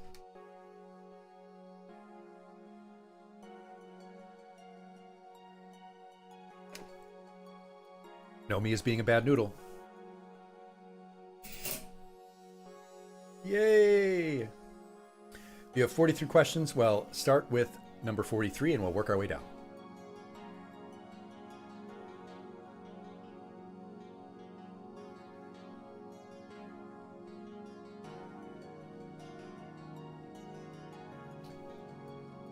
Wow, there's no joke. Poop smeared all up and down the bathroom stall at work. By the end of the story, sound of the story had been there long enough to dry. The pressure. Again. Ugh. Disgustipating. Oh, yeah. Be kind to your cleaning staff. Always be nice to the janitor and the receptionist or the secretary. Wherever you work, be nice to them. They hold the keys to everything.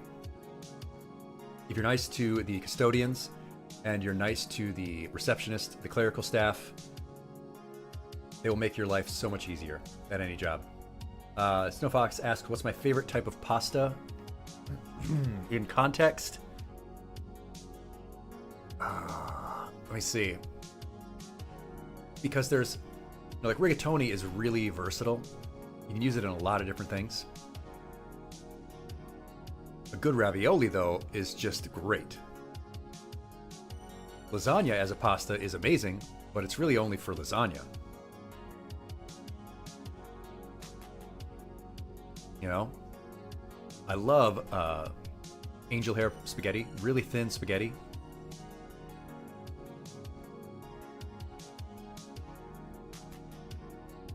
That's a tough one.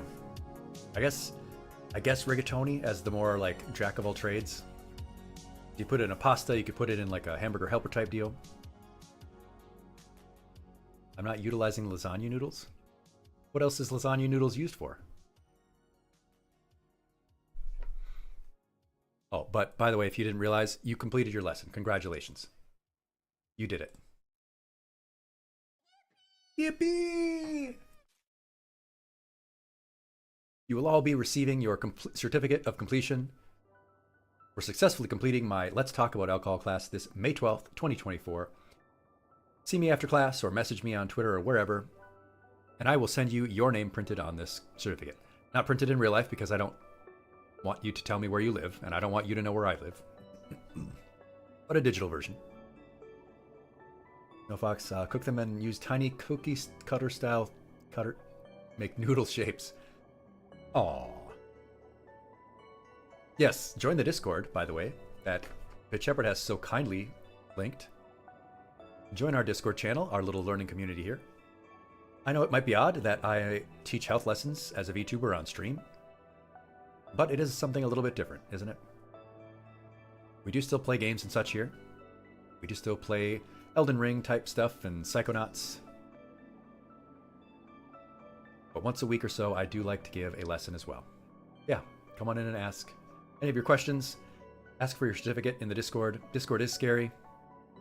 I tend to just stick to my personal server, my stream server, just my personal friends. I don't like to go around very much. Then again, I don't get around very much anywhere else either. I'm just sort of out here on an island alone as a VTuber. Nobody else is doing this. But you're all on my island with me. Oh, it's Winter. Hello, Winter.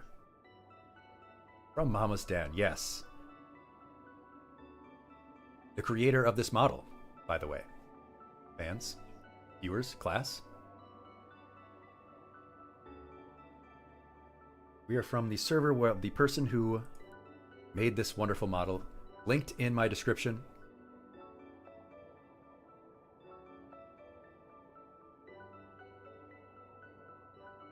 There's a wonderful expressive model that they made for me.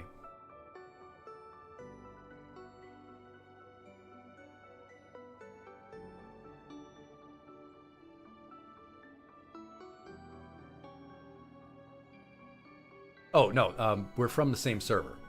The person who made it is called Mobomb now. Where's my info? Where is my channel info? Is my channel info?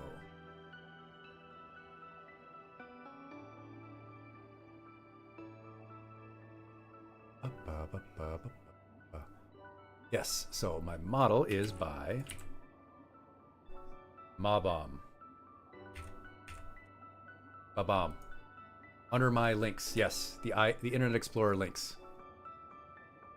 Yes, yes, indeed, you did it. You did the lesson. I think it's time for us to visit the ferrets, though, because this has been a very long, lengthy lesson. I can't believe you all stuck around for it. It's so great of you all. But I'm going to take a short intermission here so I can get ready to go and visit with the ferrets. Stick around, because if you have not met Moki and Ori, our class pets, you'll want to do so. Let's just take a minute. Hey, yippee!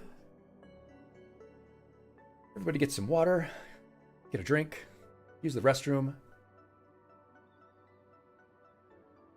And we'll be right back, and we will go see some good noodles.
Hello, everybody. Hello.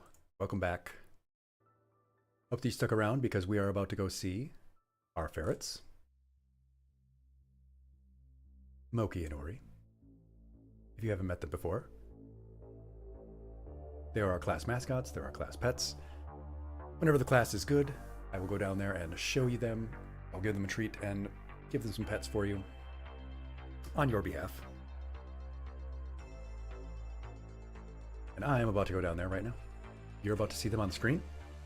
See their little room.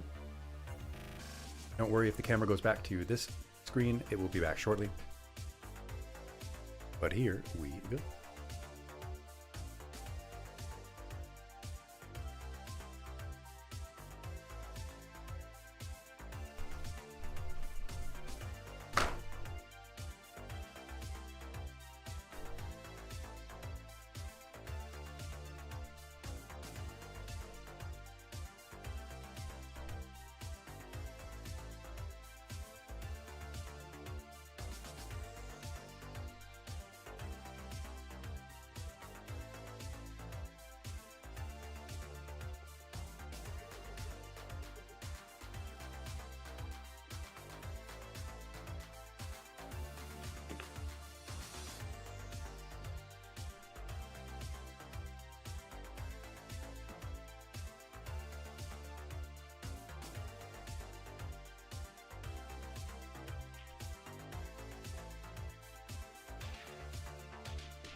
well then.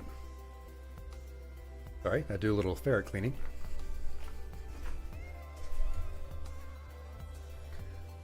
They have not been as devious or mischievous lately, which is good. They haven't been escaping their containment as much.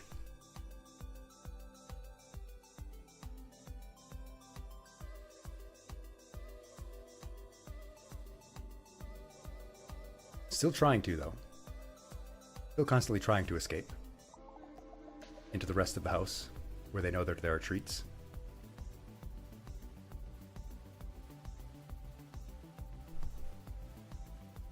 They have not been as bitey lately. Haven't been as nibbly on me.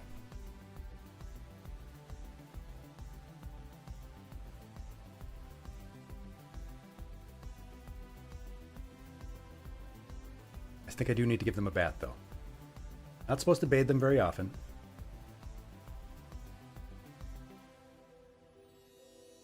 Thank you for the stars, Maiko.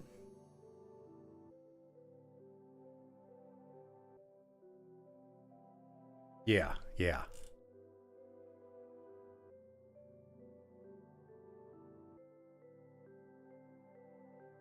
But a couple times a year. And it's about that time, so a bath would probably be appropriate. Maybe the class would like to help give them a bath.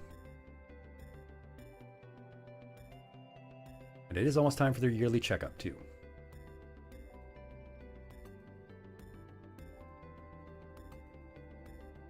Take them to go see their vet. You don't have arms? Well, you can tell me what to do. You can guide me along. And keep an eye on them. Because you can only really do one at a time.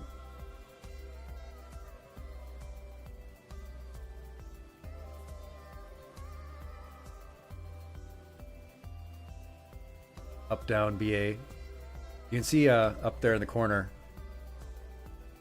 I think that's Moki. Not really drinking the water so much as trying to splash it all out of the bowl as much as they can.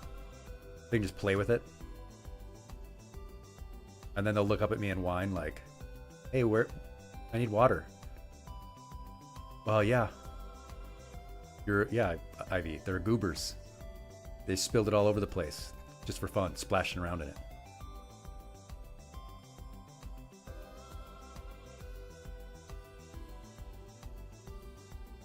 You used the big old dipper bottle. I was looking for one, but I didn't find any that didn't have a metal ball. I was looking for one that had like a plastic ball at the end, at the tip. Because the metal ball ones, I've heard, can hurt their teeth.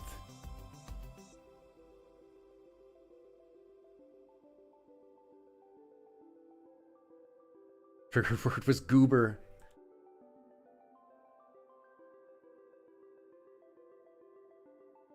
Goobers are another word for peanuts, right?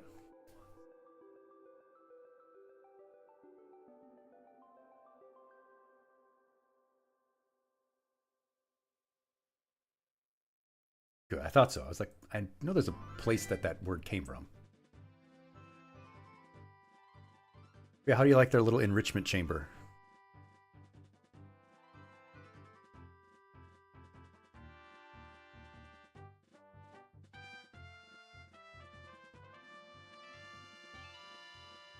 And what should we do with the rest of our stream?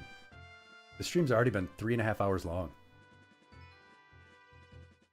Yeah, it's Ferriture Sciences Labs. The stream's already been 3 hours long. We chatted. Intro before we started, with the intro screen on was like 5 minutes. We chatted for like 45 minutes. We've been talking about our topic for quite a long time. It's a 3.5 hour stream where we just did chatting and talking about a health lesson. That's pretty interesting. I don't know if we want to load up Psychonauts. I did get it to work. We had a problem. We got into the lungfish battle and it wasn't working right. Yeah, I was going to play Psychonauts tonight because I gotten the boss battle to actually work. Because it wouldn't activate the little button thingies, or the little things. Yeah, old PC game port. Kind of janky. But I got it to work. So we'll be able to progress past that part.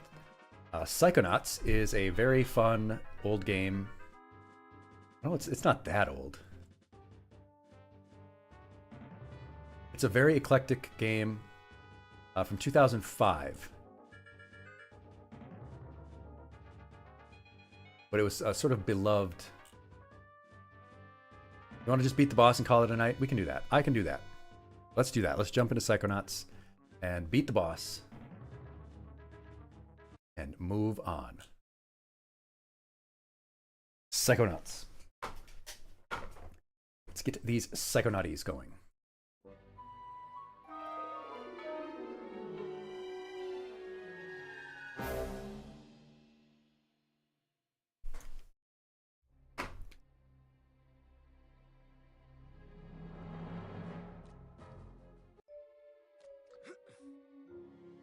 Oh no, Ivy saw a centipede.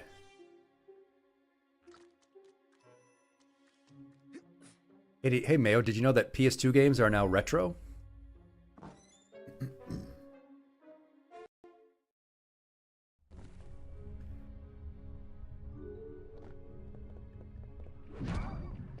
Yeah, so I actually did beat the boss. The problem was that he would swing his little fish eye thing, and I was standing too close. I needed to stand so that it would snatch on the end of his thing there. But now I have the other problem of I wasn't actually supposed to beat this boss yet. So now the boss is dead, but I don't have a way into its little thing here. Like when I beat it, the guy's head is supposed to come out of my head.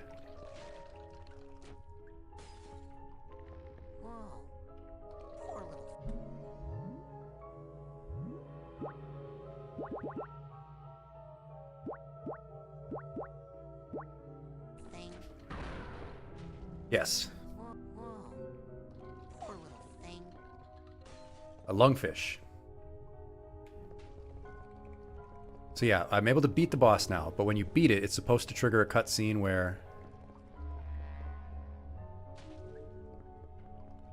the old guy comes out of your noggin, and it's like, oh, I see you beat the lungfish. You have the door. Where's the door?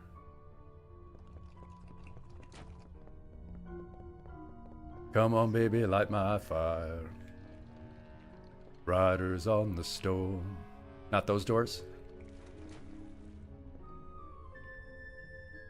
Check PE. Check powers. Oh.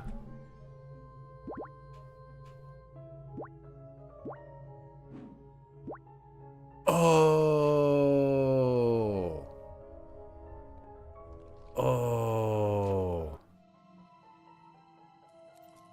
Oh. My big, stupid, smooth badger brain. It confused me. It made me sad. Eat the key. Thank you. Thank you, class.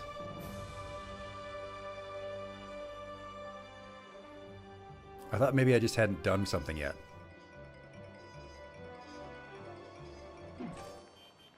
My brain will gain its lumps. I have lots of problems with my brain, actually. Top of the morning to you, ma'am. And good day to you, Officer Lungfish. How are you today? Oh, what the heck is going on? Can't complain. And what are you and the wee one up to on this lovely day? Oh, just obeying the law as always. All posted directives followed to the letter. Ah, good to hear. Not a one of us want any trouble, that's for sure. What?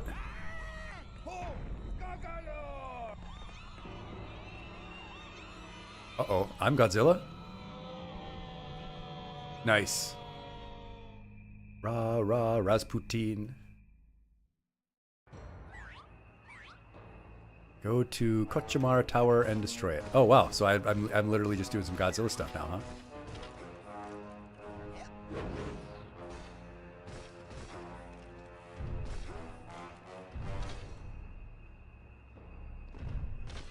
Cool. This game has some interesting combinations. Interesting combinations of stuff it wants you to do. Oh, you can even... Goggalor! Down here! Excuse me. Were you talking to me? Ah! Ow! My ears! I'm sorry. Ah! Oh my god! Are you okay? He's dead. Oh no. Geez, I'm sorry. Don't worry. Every member of the Resistance is prepared to die fighting the tyranny of Kochamara. What's Kochamara? He's a giant monster like you, Goggalor. He brainwashed Goggalor. and enslaved almost everyone in Lungfishopolis. That stinks. So hey, have you seen any other humans around here?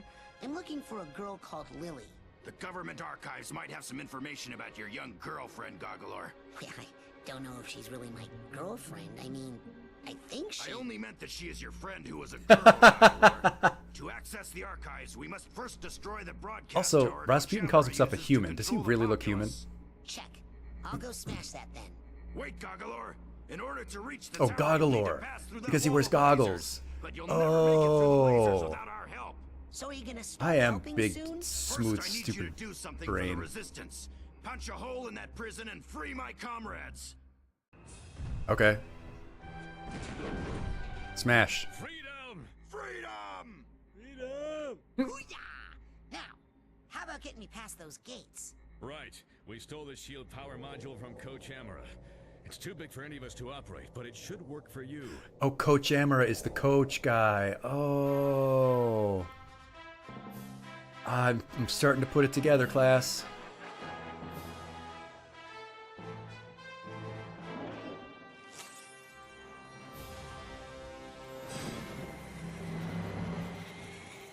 Nice. Hey, is this gonna upset Kochamara and all your little brainwashed neighbors? No!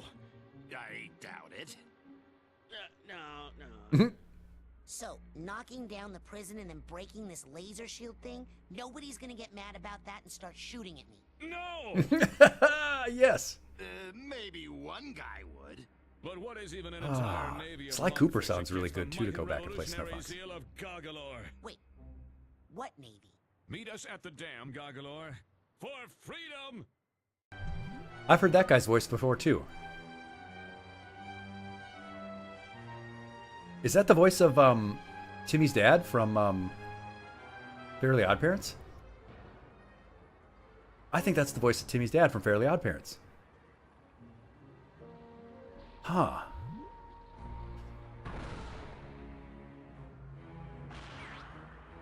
Okay, so those are not mapped correctly.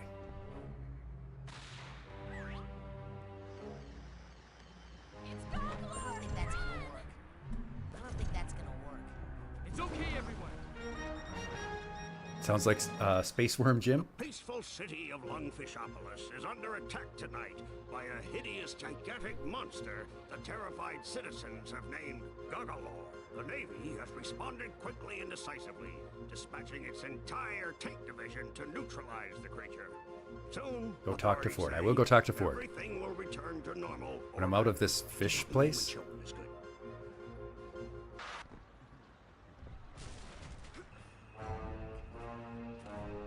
Please don't kill me, Goggalor! He's still heading for the orphanage. Don't kill me, Goggalor. That's just going to make me want to kill you. Duffel bag tag. This guy needs a duffel bag tag. I'm going to smash all of your people.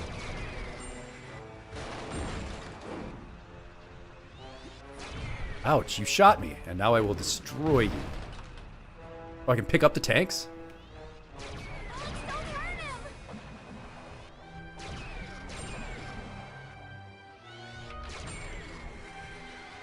Nice. Oh, this is fun. Just smash and smash. It's Gojira. Nothing can stop him. Hold on. That wasn't the orphanage. Should I smash the orphanage, class? Police. Should I smash the orphanage? I mean, they're not real, right? Obviously, this is some kind of dream or something. Well, things have And Michael gotten a Jordan little says, embarrassing for Gagalor. Recently surfaced information has strongly linked the previously intimidating monster with common low-life criminals. Earlier tonight, Gagalor broke some of his jailhouse cronies out of the slammer so they could enjoy a night on the town, popping pills and soliciting inexpensive call girls.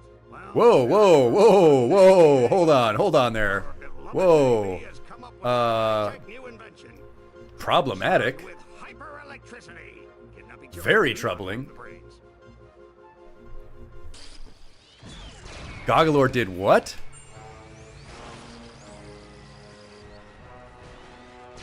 No, you got an A for amazing on that lesson, actually.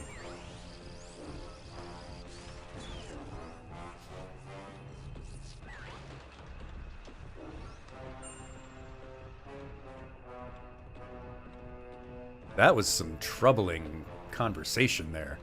Yeah, and if he's a monster, what? When I'm a giant monster, I can just smash any one I want.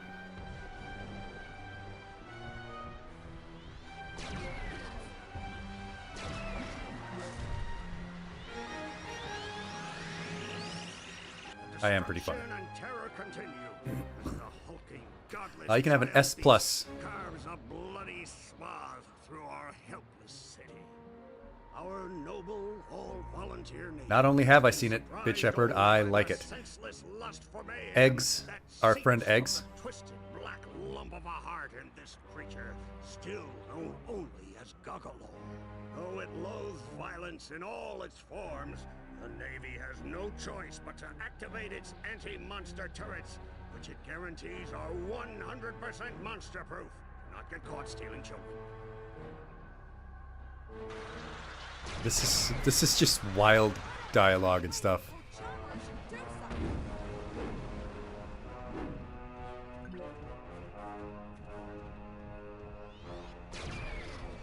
Yeah, you can just have free spaghetti. I do, in fact, have free spaghetti.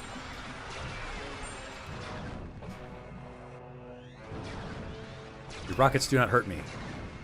Ouch, that one hurt me. I'm gonna pick up this tank and throw it at you. Smashed. What are you doing down here? We're trying to get to that Kachamra tower thing so I can smash it. A laser tunnel, Gagalor. We have to get through that or we'll never get to Kachamra Island. Oh, right. There is no I in T, Gagalor. Yeah, but there's an I in squish, so watch it. I'll go take out your laser tunnel, but then we're gonna talk about who's running this revolution. I just wanted to smash that thing. I didn't mean to, like...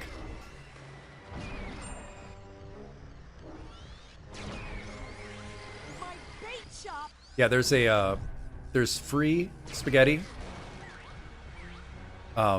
which is just like the normal version. But you can get spaghetti. You can get the meatball option. It's free with ads.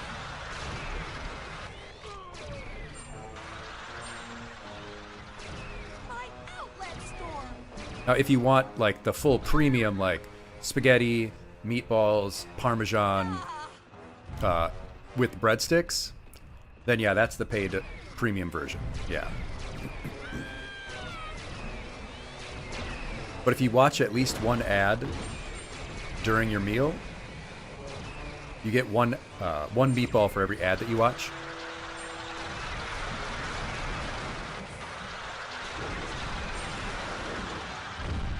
God, this stuff is gold. I'm hilarious. You should be clipping all this stuff.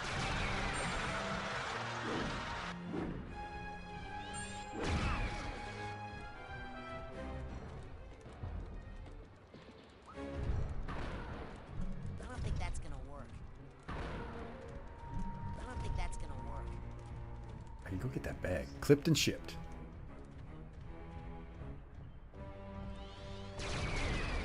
Your rackets do not hurt me.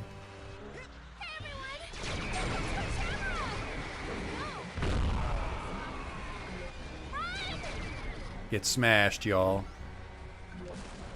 Hey, where's that bag?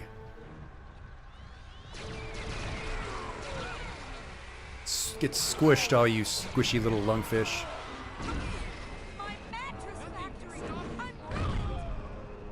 I really need some health. Dang.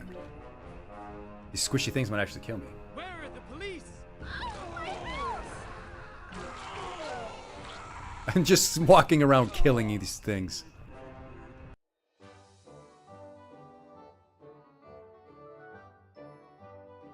Alright, we'll see ya. Have a good rest. Good night, Mayo. A mattress factory. Don't worry, you're not real.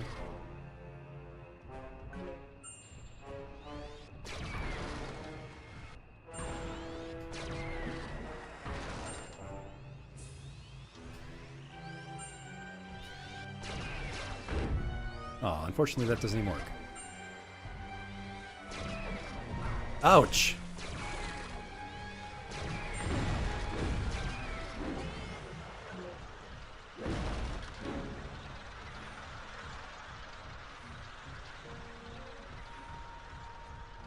Here I come. Here comes the smashing.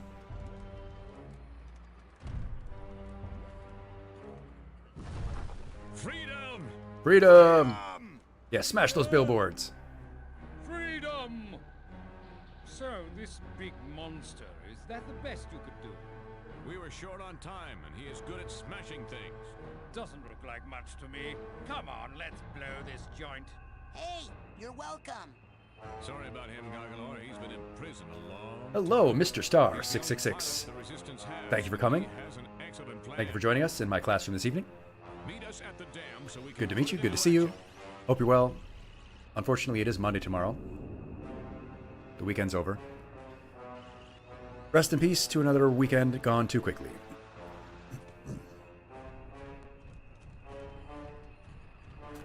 Now, I wasn't paying attention to the cutscene because I couldn't be arsed.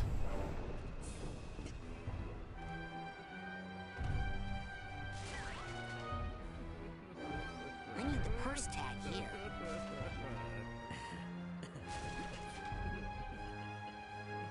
Aman is sweet. Is sweet. Your mama? Oh wait, there's a chest over here. Punch the vault to open. Neat. Lungfishopolis under siege. Oh, happy little lungfish.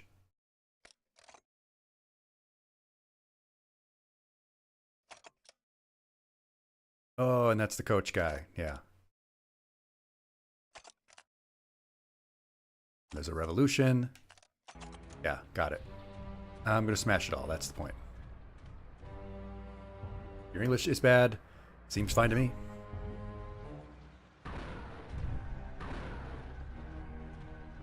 Run in terror from me. Now, where did they want me to go? I needed to use the blimp.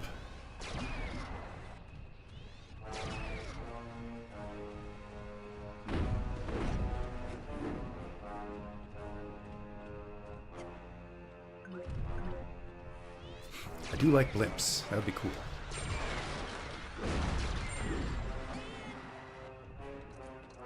Well, you can't be getting killed by these little weak little things.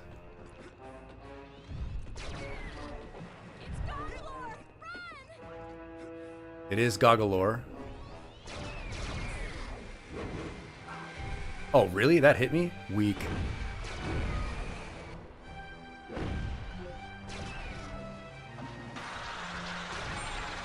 They just blew each other up. Smash the billboards.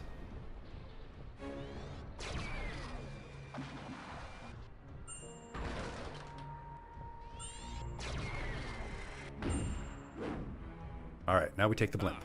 Now you see the genius of our plan, Gargalor. First we print flyers, then we spread them all over town with my blimp. Winning over the hearts and minds of Lungfishopolis in as soon as 6 months. Wow, they're really just doing You don't like PSL our stuff, huh? plan, you can come up with another one. Yes, we're busy. We have to select card stock and then find a decent but inexpensive printer within the week. That's a reference you probably won't get, but...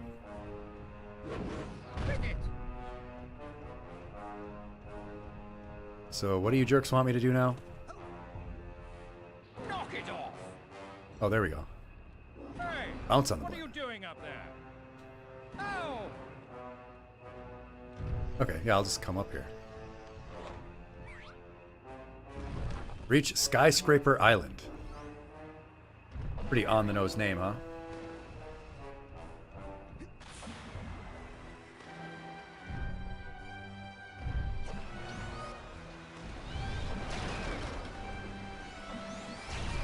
Aimbot. Yeah, they are using aimbot, huh? Oh.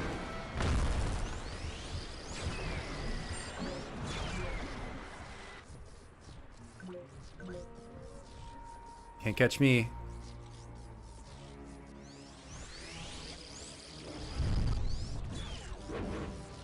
There we go. Oh, you missed. It's fun being Godzilla.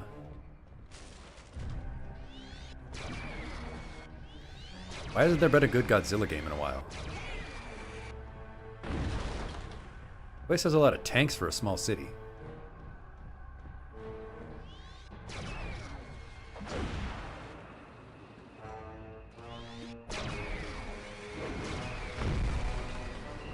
There we go.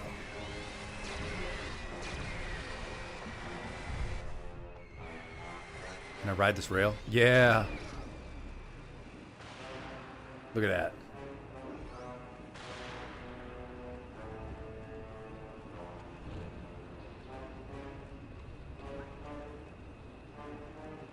Voxel Physics Rampage game run.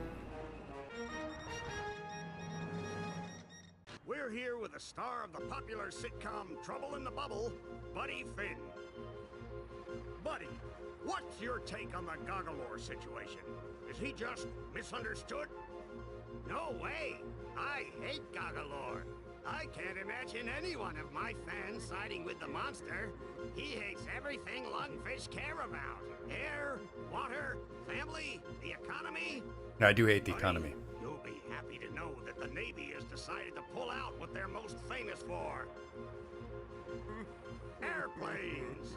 So rest assured, we can all look forward to Goggalore's imminent death. And to seeing you, buddy, every Thursday night at 8, right here on LBC. Thanks. And I'd just like to add that if anyone kidnaps a human child, they should take them quickly under the lake to the abandoned insane asylum. Goggalore, Okay. come in. We have commandeered these vessels in your name. We can put them in position Time to feed help you Todd? cross Who's Todd? Kochamara Channel to get to Kochamara Island and destroy Kochamara Tower.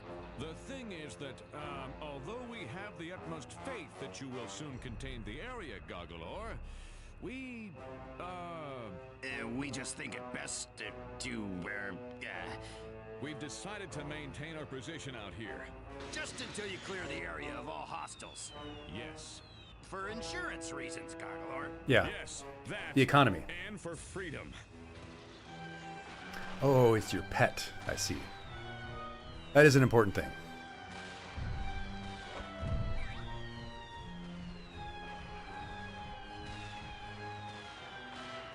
Alright, let's climb this thing. Smash some more stuff. Well, they weren't kidding when they called it Skyscraper Island.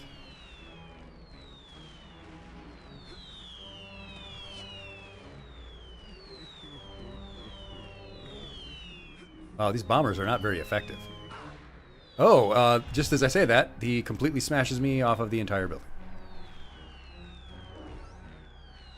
So I guess they're better than I expected.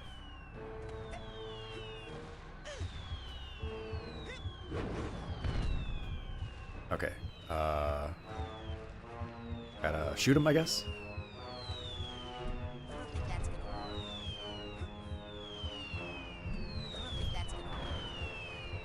Where are they?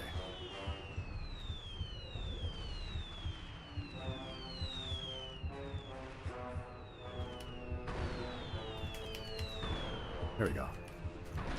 There we go.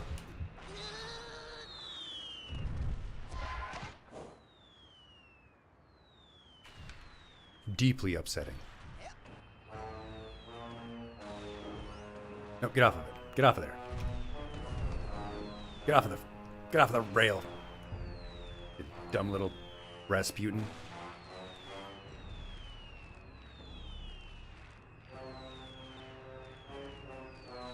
All right. Still 4 more planes left.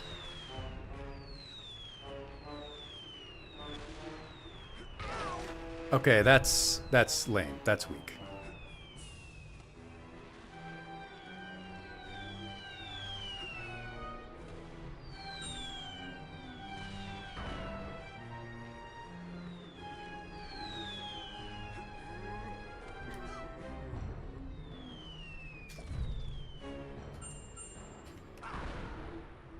Gotcha. Get over here. Smashed. Only forgotten twice in 365 days. You are taking your responsibility very seriously, and that's good. I want whatever this thing is.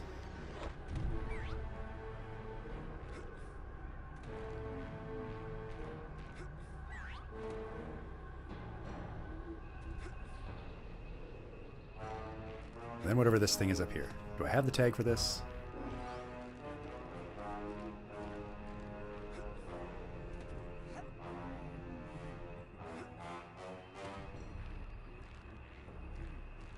Very important to always maintain your responsibilities. Your favorite jumble of code on the internet?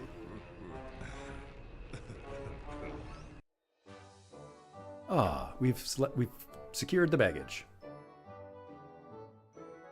We've secured the bag. All right. Then we get on the ship.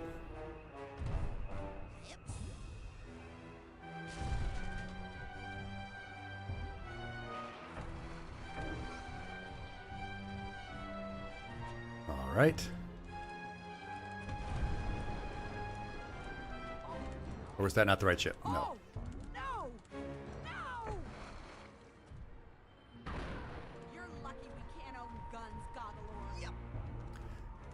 Oh, they don't have guns here. Good to know. We've faced monsters like you before, Goggalor, only much smaller. Wait.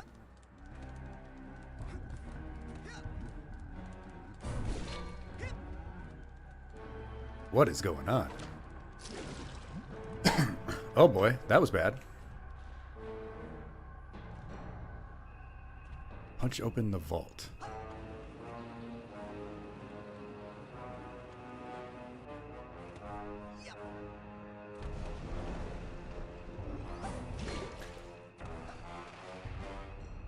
There we go. Do not swim. Let's make sure you do not swim, Rasputin.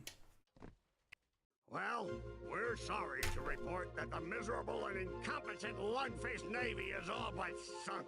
Great work, losers. Great work, losers. Chamara himself will have to come all the way down ¿Cómo here você está? to save our worthless hides. Authorities are calling for No a big hablas. parade in Sorry, Chamara's no honor hablo after he portugués. clobbers the annoying giant Goggalor. And if Hablo the español parade un is big poco. enough, Chamara promises not to destroy Perdón. the city. Brush teeth more often, don't drool so much.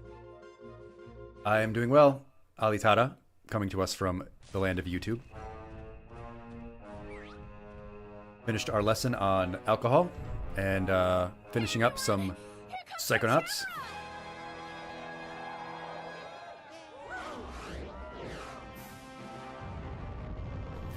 Game is wild.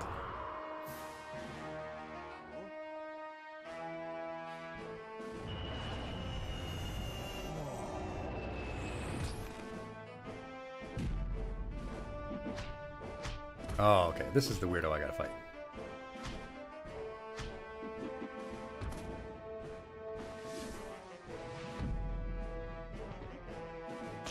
Why don't we just shoot him?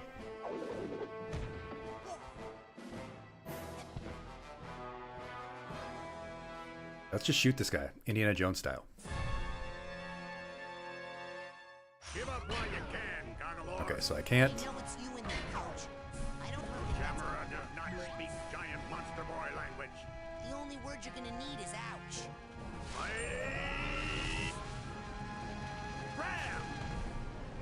Get out of here, you loser.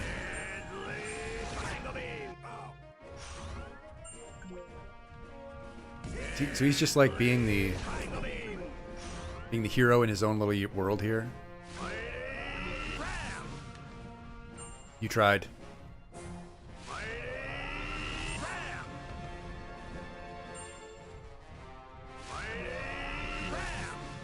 We have the style on him.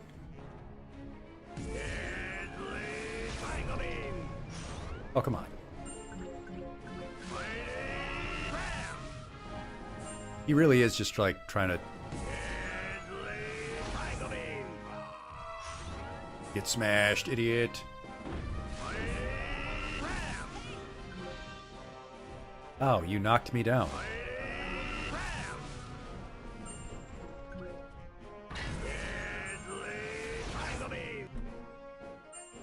What the heck is he doing with it? Sasha showed you how to save up your aggressive energy, huh? Well, why don't I help you let it all out?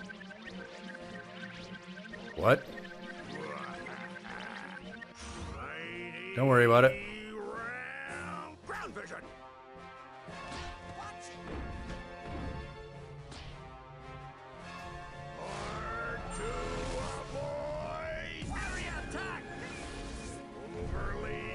Intricate combination!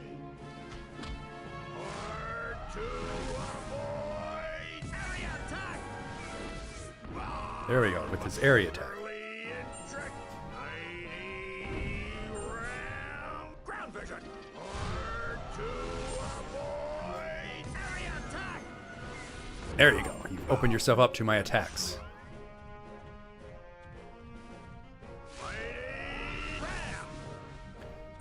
I apologize if I miss anyone's messages while I'm in the middle of a boss battle.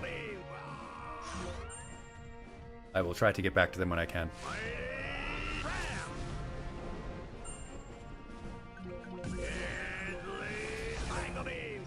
Gotcha. Overly intricate combination!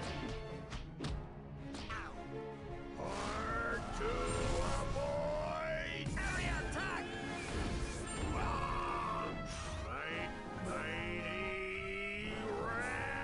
Ground vision! You missed. R2 avoid area attack! Gotcha. Gotcha. Finally. Smash him. Jofthu talked about Bang Bravern, and I almost immediately put it. I don't know what any of those things are. I'm sorry I let you down. Now do we pull off his mask Scooby-Doo style? Get ready for Goggle. I'm not gonna pull off his mask.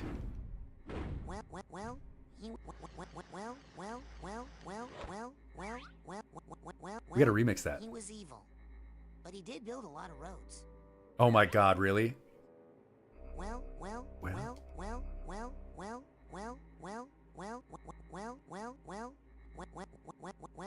he was evil, but he did build a lot of roads. He did build a lot of roads, and they all went nowhere. What a thrill. That's a little Metal Gear reference. You know, he's climbing up the long ladder. Still in a dream, Snake Eater.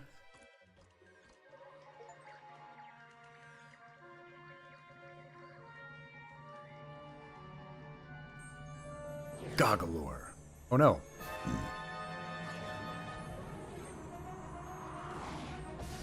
Oh, you made him smash it himself. Now take his mask off. You know how bad that is in lucha culture. This freaky toad. I don't need him to nab children for me anymore. I've got the brain of a little girl back in my lab that's strong enough to power a whole army of Psycho Blaster death tanks. Huh? What? You've got the brain of a little girl. I said in my lab. I think you've got the muscles of a little girl too. Oh, got his ass. Good one. Got his ass. Snake, it's a snake. I love Kojima. I love that madman. Human child. Who is that? It is I, the creature whose spirit was once, over here. Behind you? Yes. The creature whose spirit was once enslaved by the evil Badger. That's right there on my shoulder, too.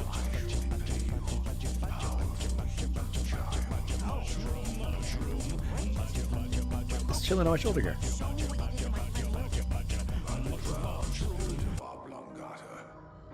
It is done.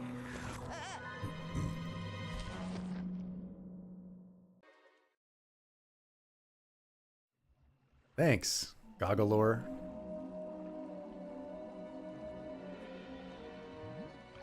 Oh yeah, and I need to talk to that Ford guy.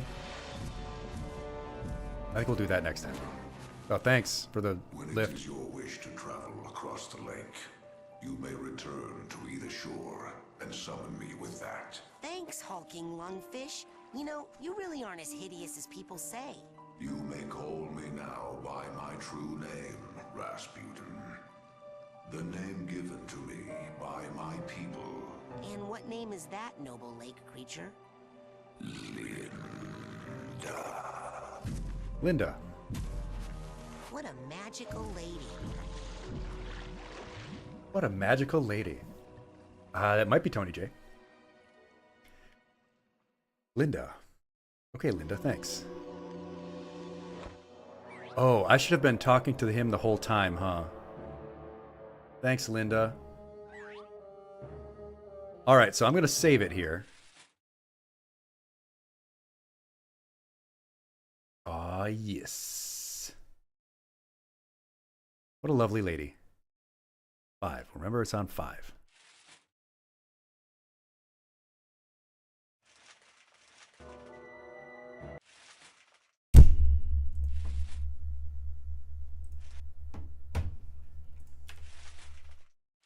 Now, I gotta tell you, class. I gotta tell you. The fact that we streamed for 3 hours of just chatting and talking about health, and then streamed another hour of just messing around in an old game. And the fact that all of you still stayed and played and hung out with me is pretty amazing. Our community here, we don't benefit from a lot of raids. We don't get a lot of people just dropping in unexpectedly. I don't really promote or advertise much. It's pretty awesome that you guys would hang out with me and talk and, you know, care enough about my lessons. That's pretty awesome to me. Not a whole lot of people, or anyone, as far as I know, who are teacher VTubers, who are actual teachers, and who actually teach lessons in their streams.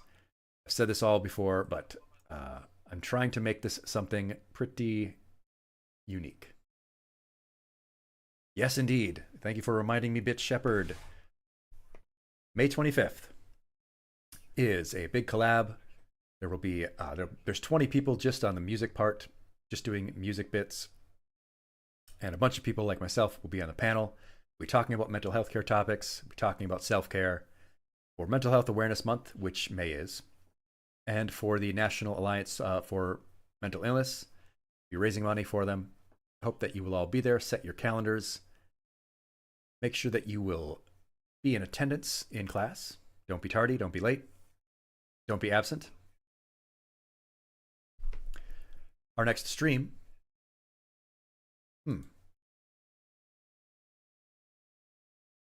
Let's see. We could do Wednesday or Thursday. Wednesday or Thursday. You were a little late today, but that's all right. I didn't tell everyone they had to be here on time this time, but now you know. Now you know. I will do either Wednesday or Thursday. I'll leave that up to you. I have a vote for Wednesday already. Yeah, we can do Wednesday if that works for people. I'm pretty open. Our weekend stream, we might do Sunday again if that works for people. I don't think I will do another lesson this week. I do want to get my panel prepped for the mental health collab. I'll probably spend this week and next week working on that so that I can deliver that Saturday the 25th. But after that, after the 25th, the next lesson I want to give, that'll be the week of the 26th through the 31st. I want to do a lesson on self-talk. You know? The way we talk to ourselves in our head. I want to talk about that topic. I think that'll be a good one.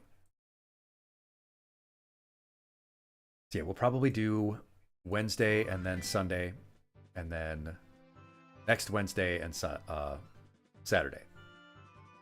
Yes, yes. I will put together the VOD for the lesson and keep working on my presentation. I'd also get going on the self-talk. The self-talk one, that'll be fun too. Oh, it is not Tony J. Oh. Oh well. Was the other guy, was that Timmy's dad from... Timmy's dad from Fairly Odd Parents. The Odd Ones.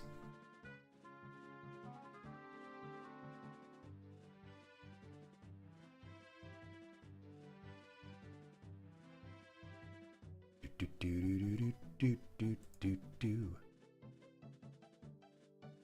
never watched Fairly Odd Parents?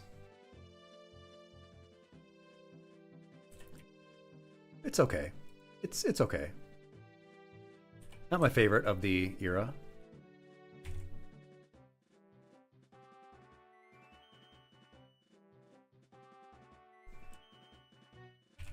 But it's okay. There was a long stretch where you didn't have cable. Oh, I know what that's like. You were too old for it.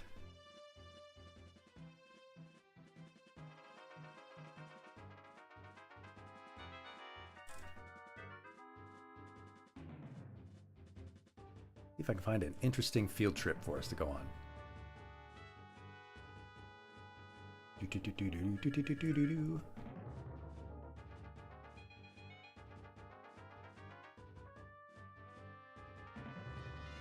Yeah, it was just a weird era. It's not quite as good as the, you know, Dexter's Lab PPG era.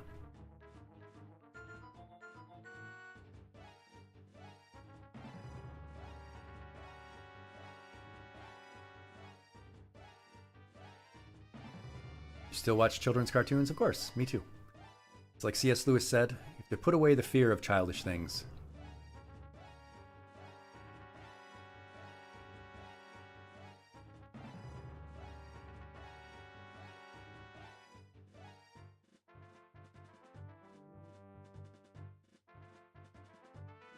They're just fun. I just like having relaxing content to watch.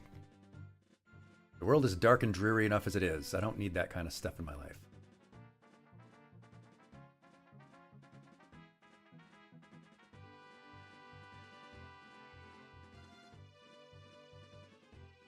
You challenged a man to a children's card game. Did they really let you ride a motorcycle?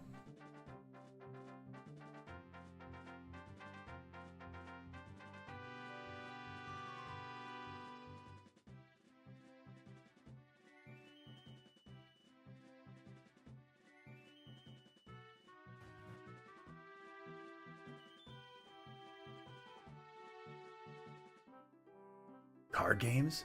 On motorcycles?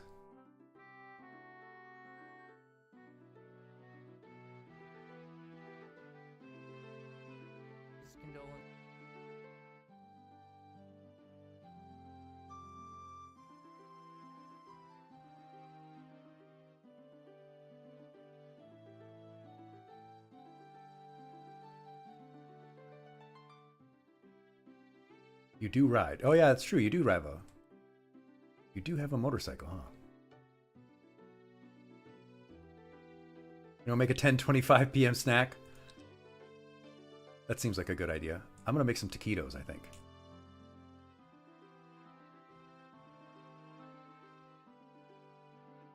Yeah, I think I'll make some taquitos and drink the rest of my smoothie.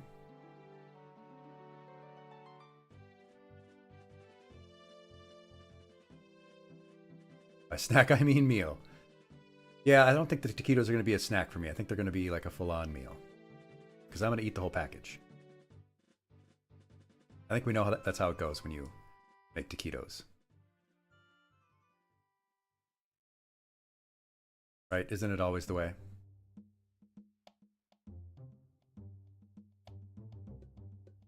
Once you pop, the fun don't stop. It's true.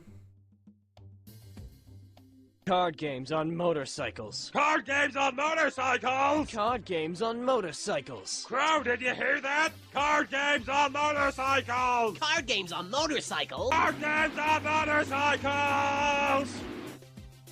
Jack. What is it you say? I came. Who doesn't love card games on motorcycles, huh? I certainly do.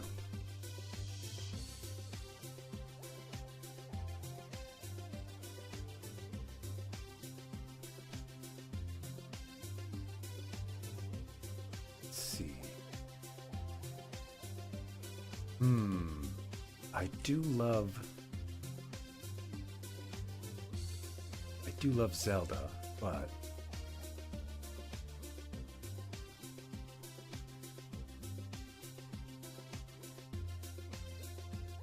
I'm always worried about like going off on a field trip with the class and like the person sucks and people think my raids are bad.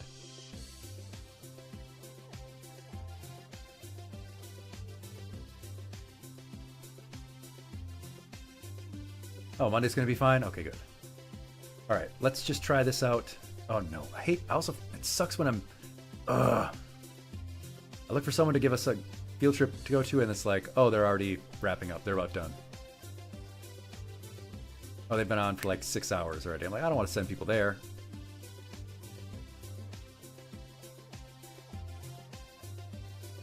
I do want to meet new people though.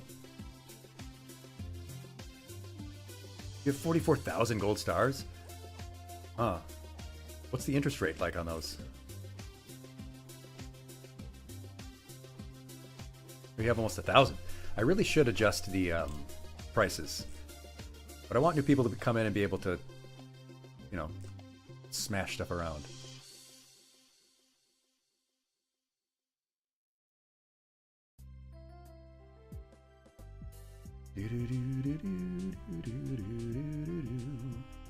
Interest rate's good. It's conversion to dollars. That sucks. Yeah, that makes sense.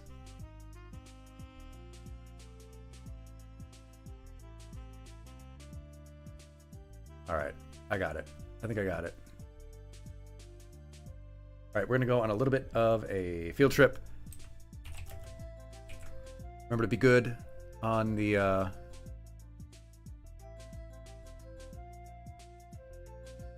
Good on this field trip. Be nice, be good. Thank you for being here. Hope to see you Wednesday, probably. It was great to have you all here. Thank you so much for your support. Tell a friend, bring a friend. Like, join, and subscribe, all that stuff. Yeah, thank you. I will see you all next time. Bye-bye. Be good.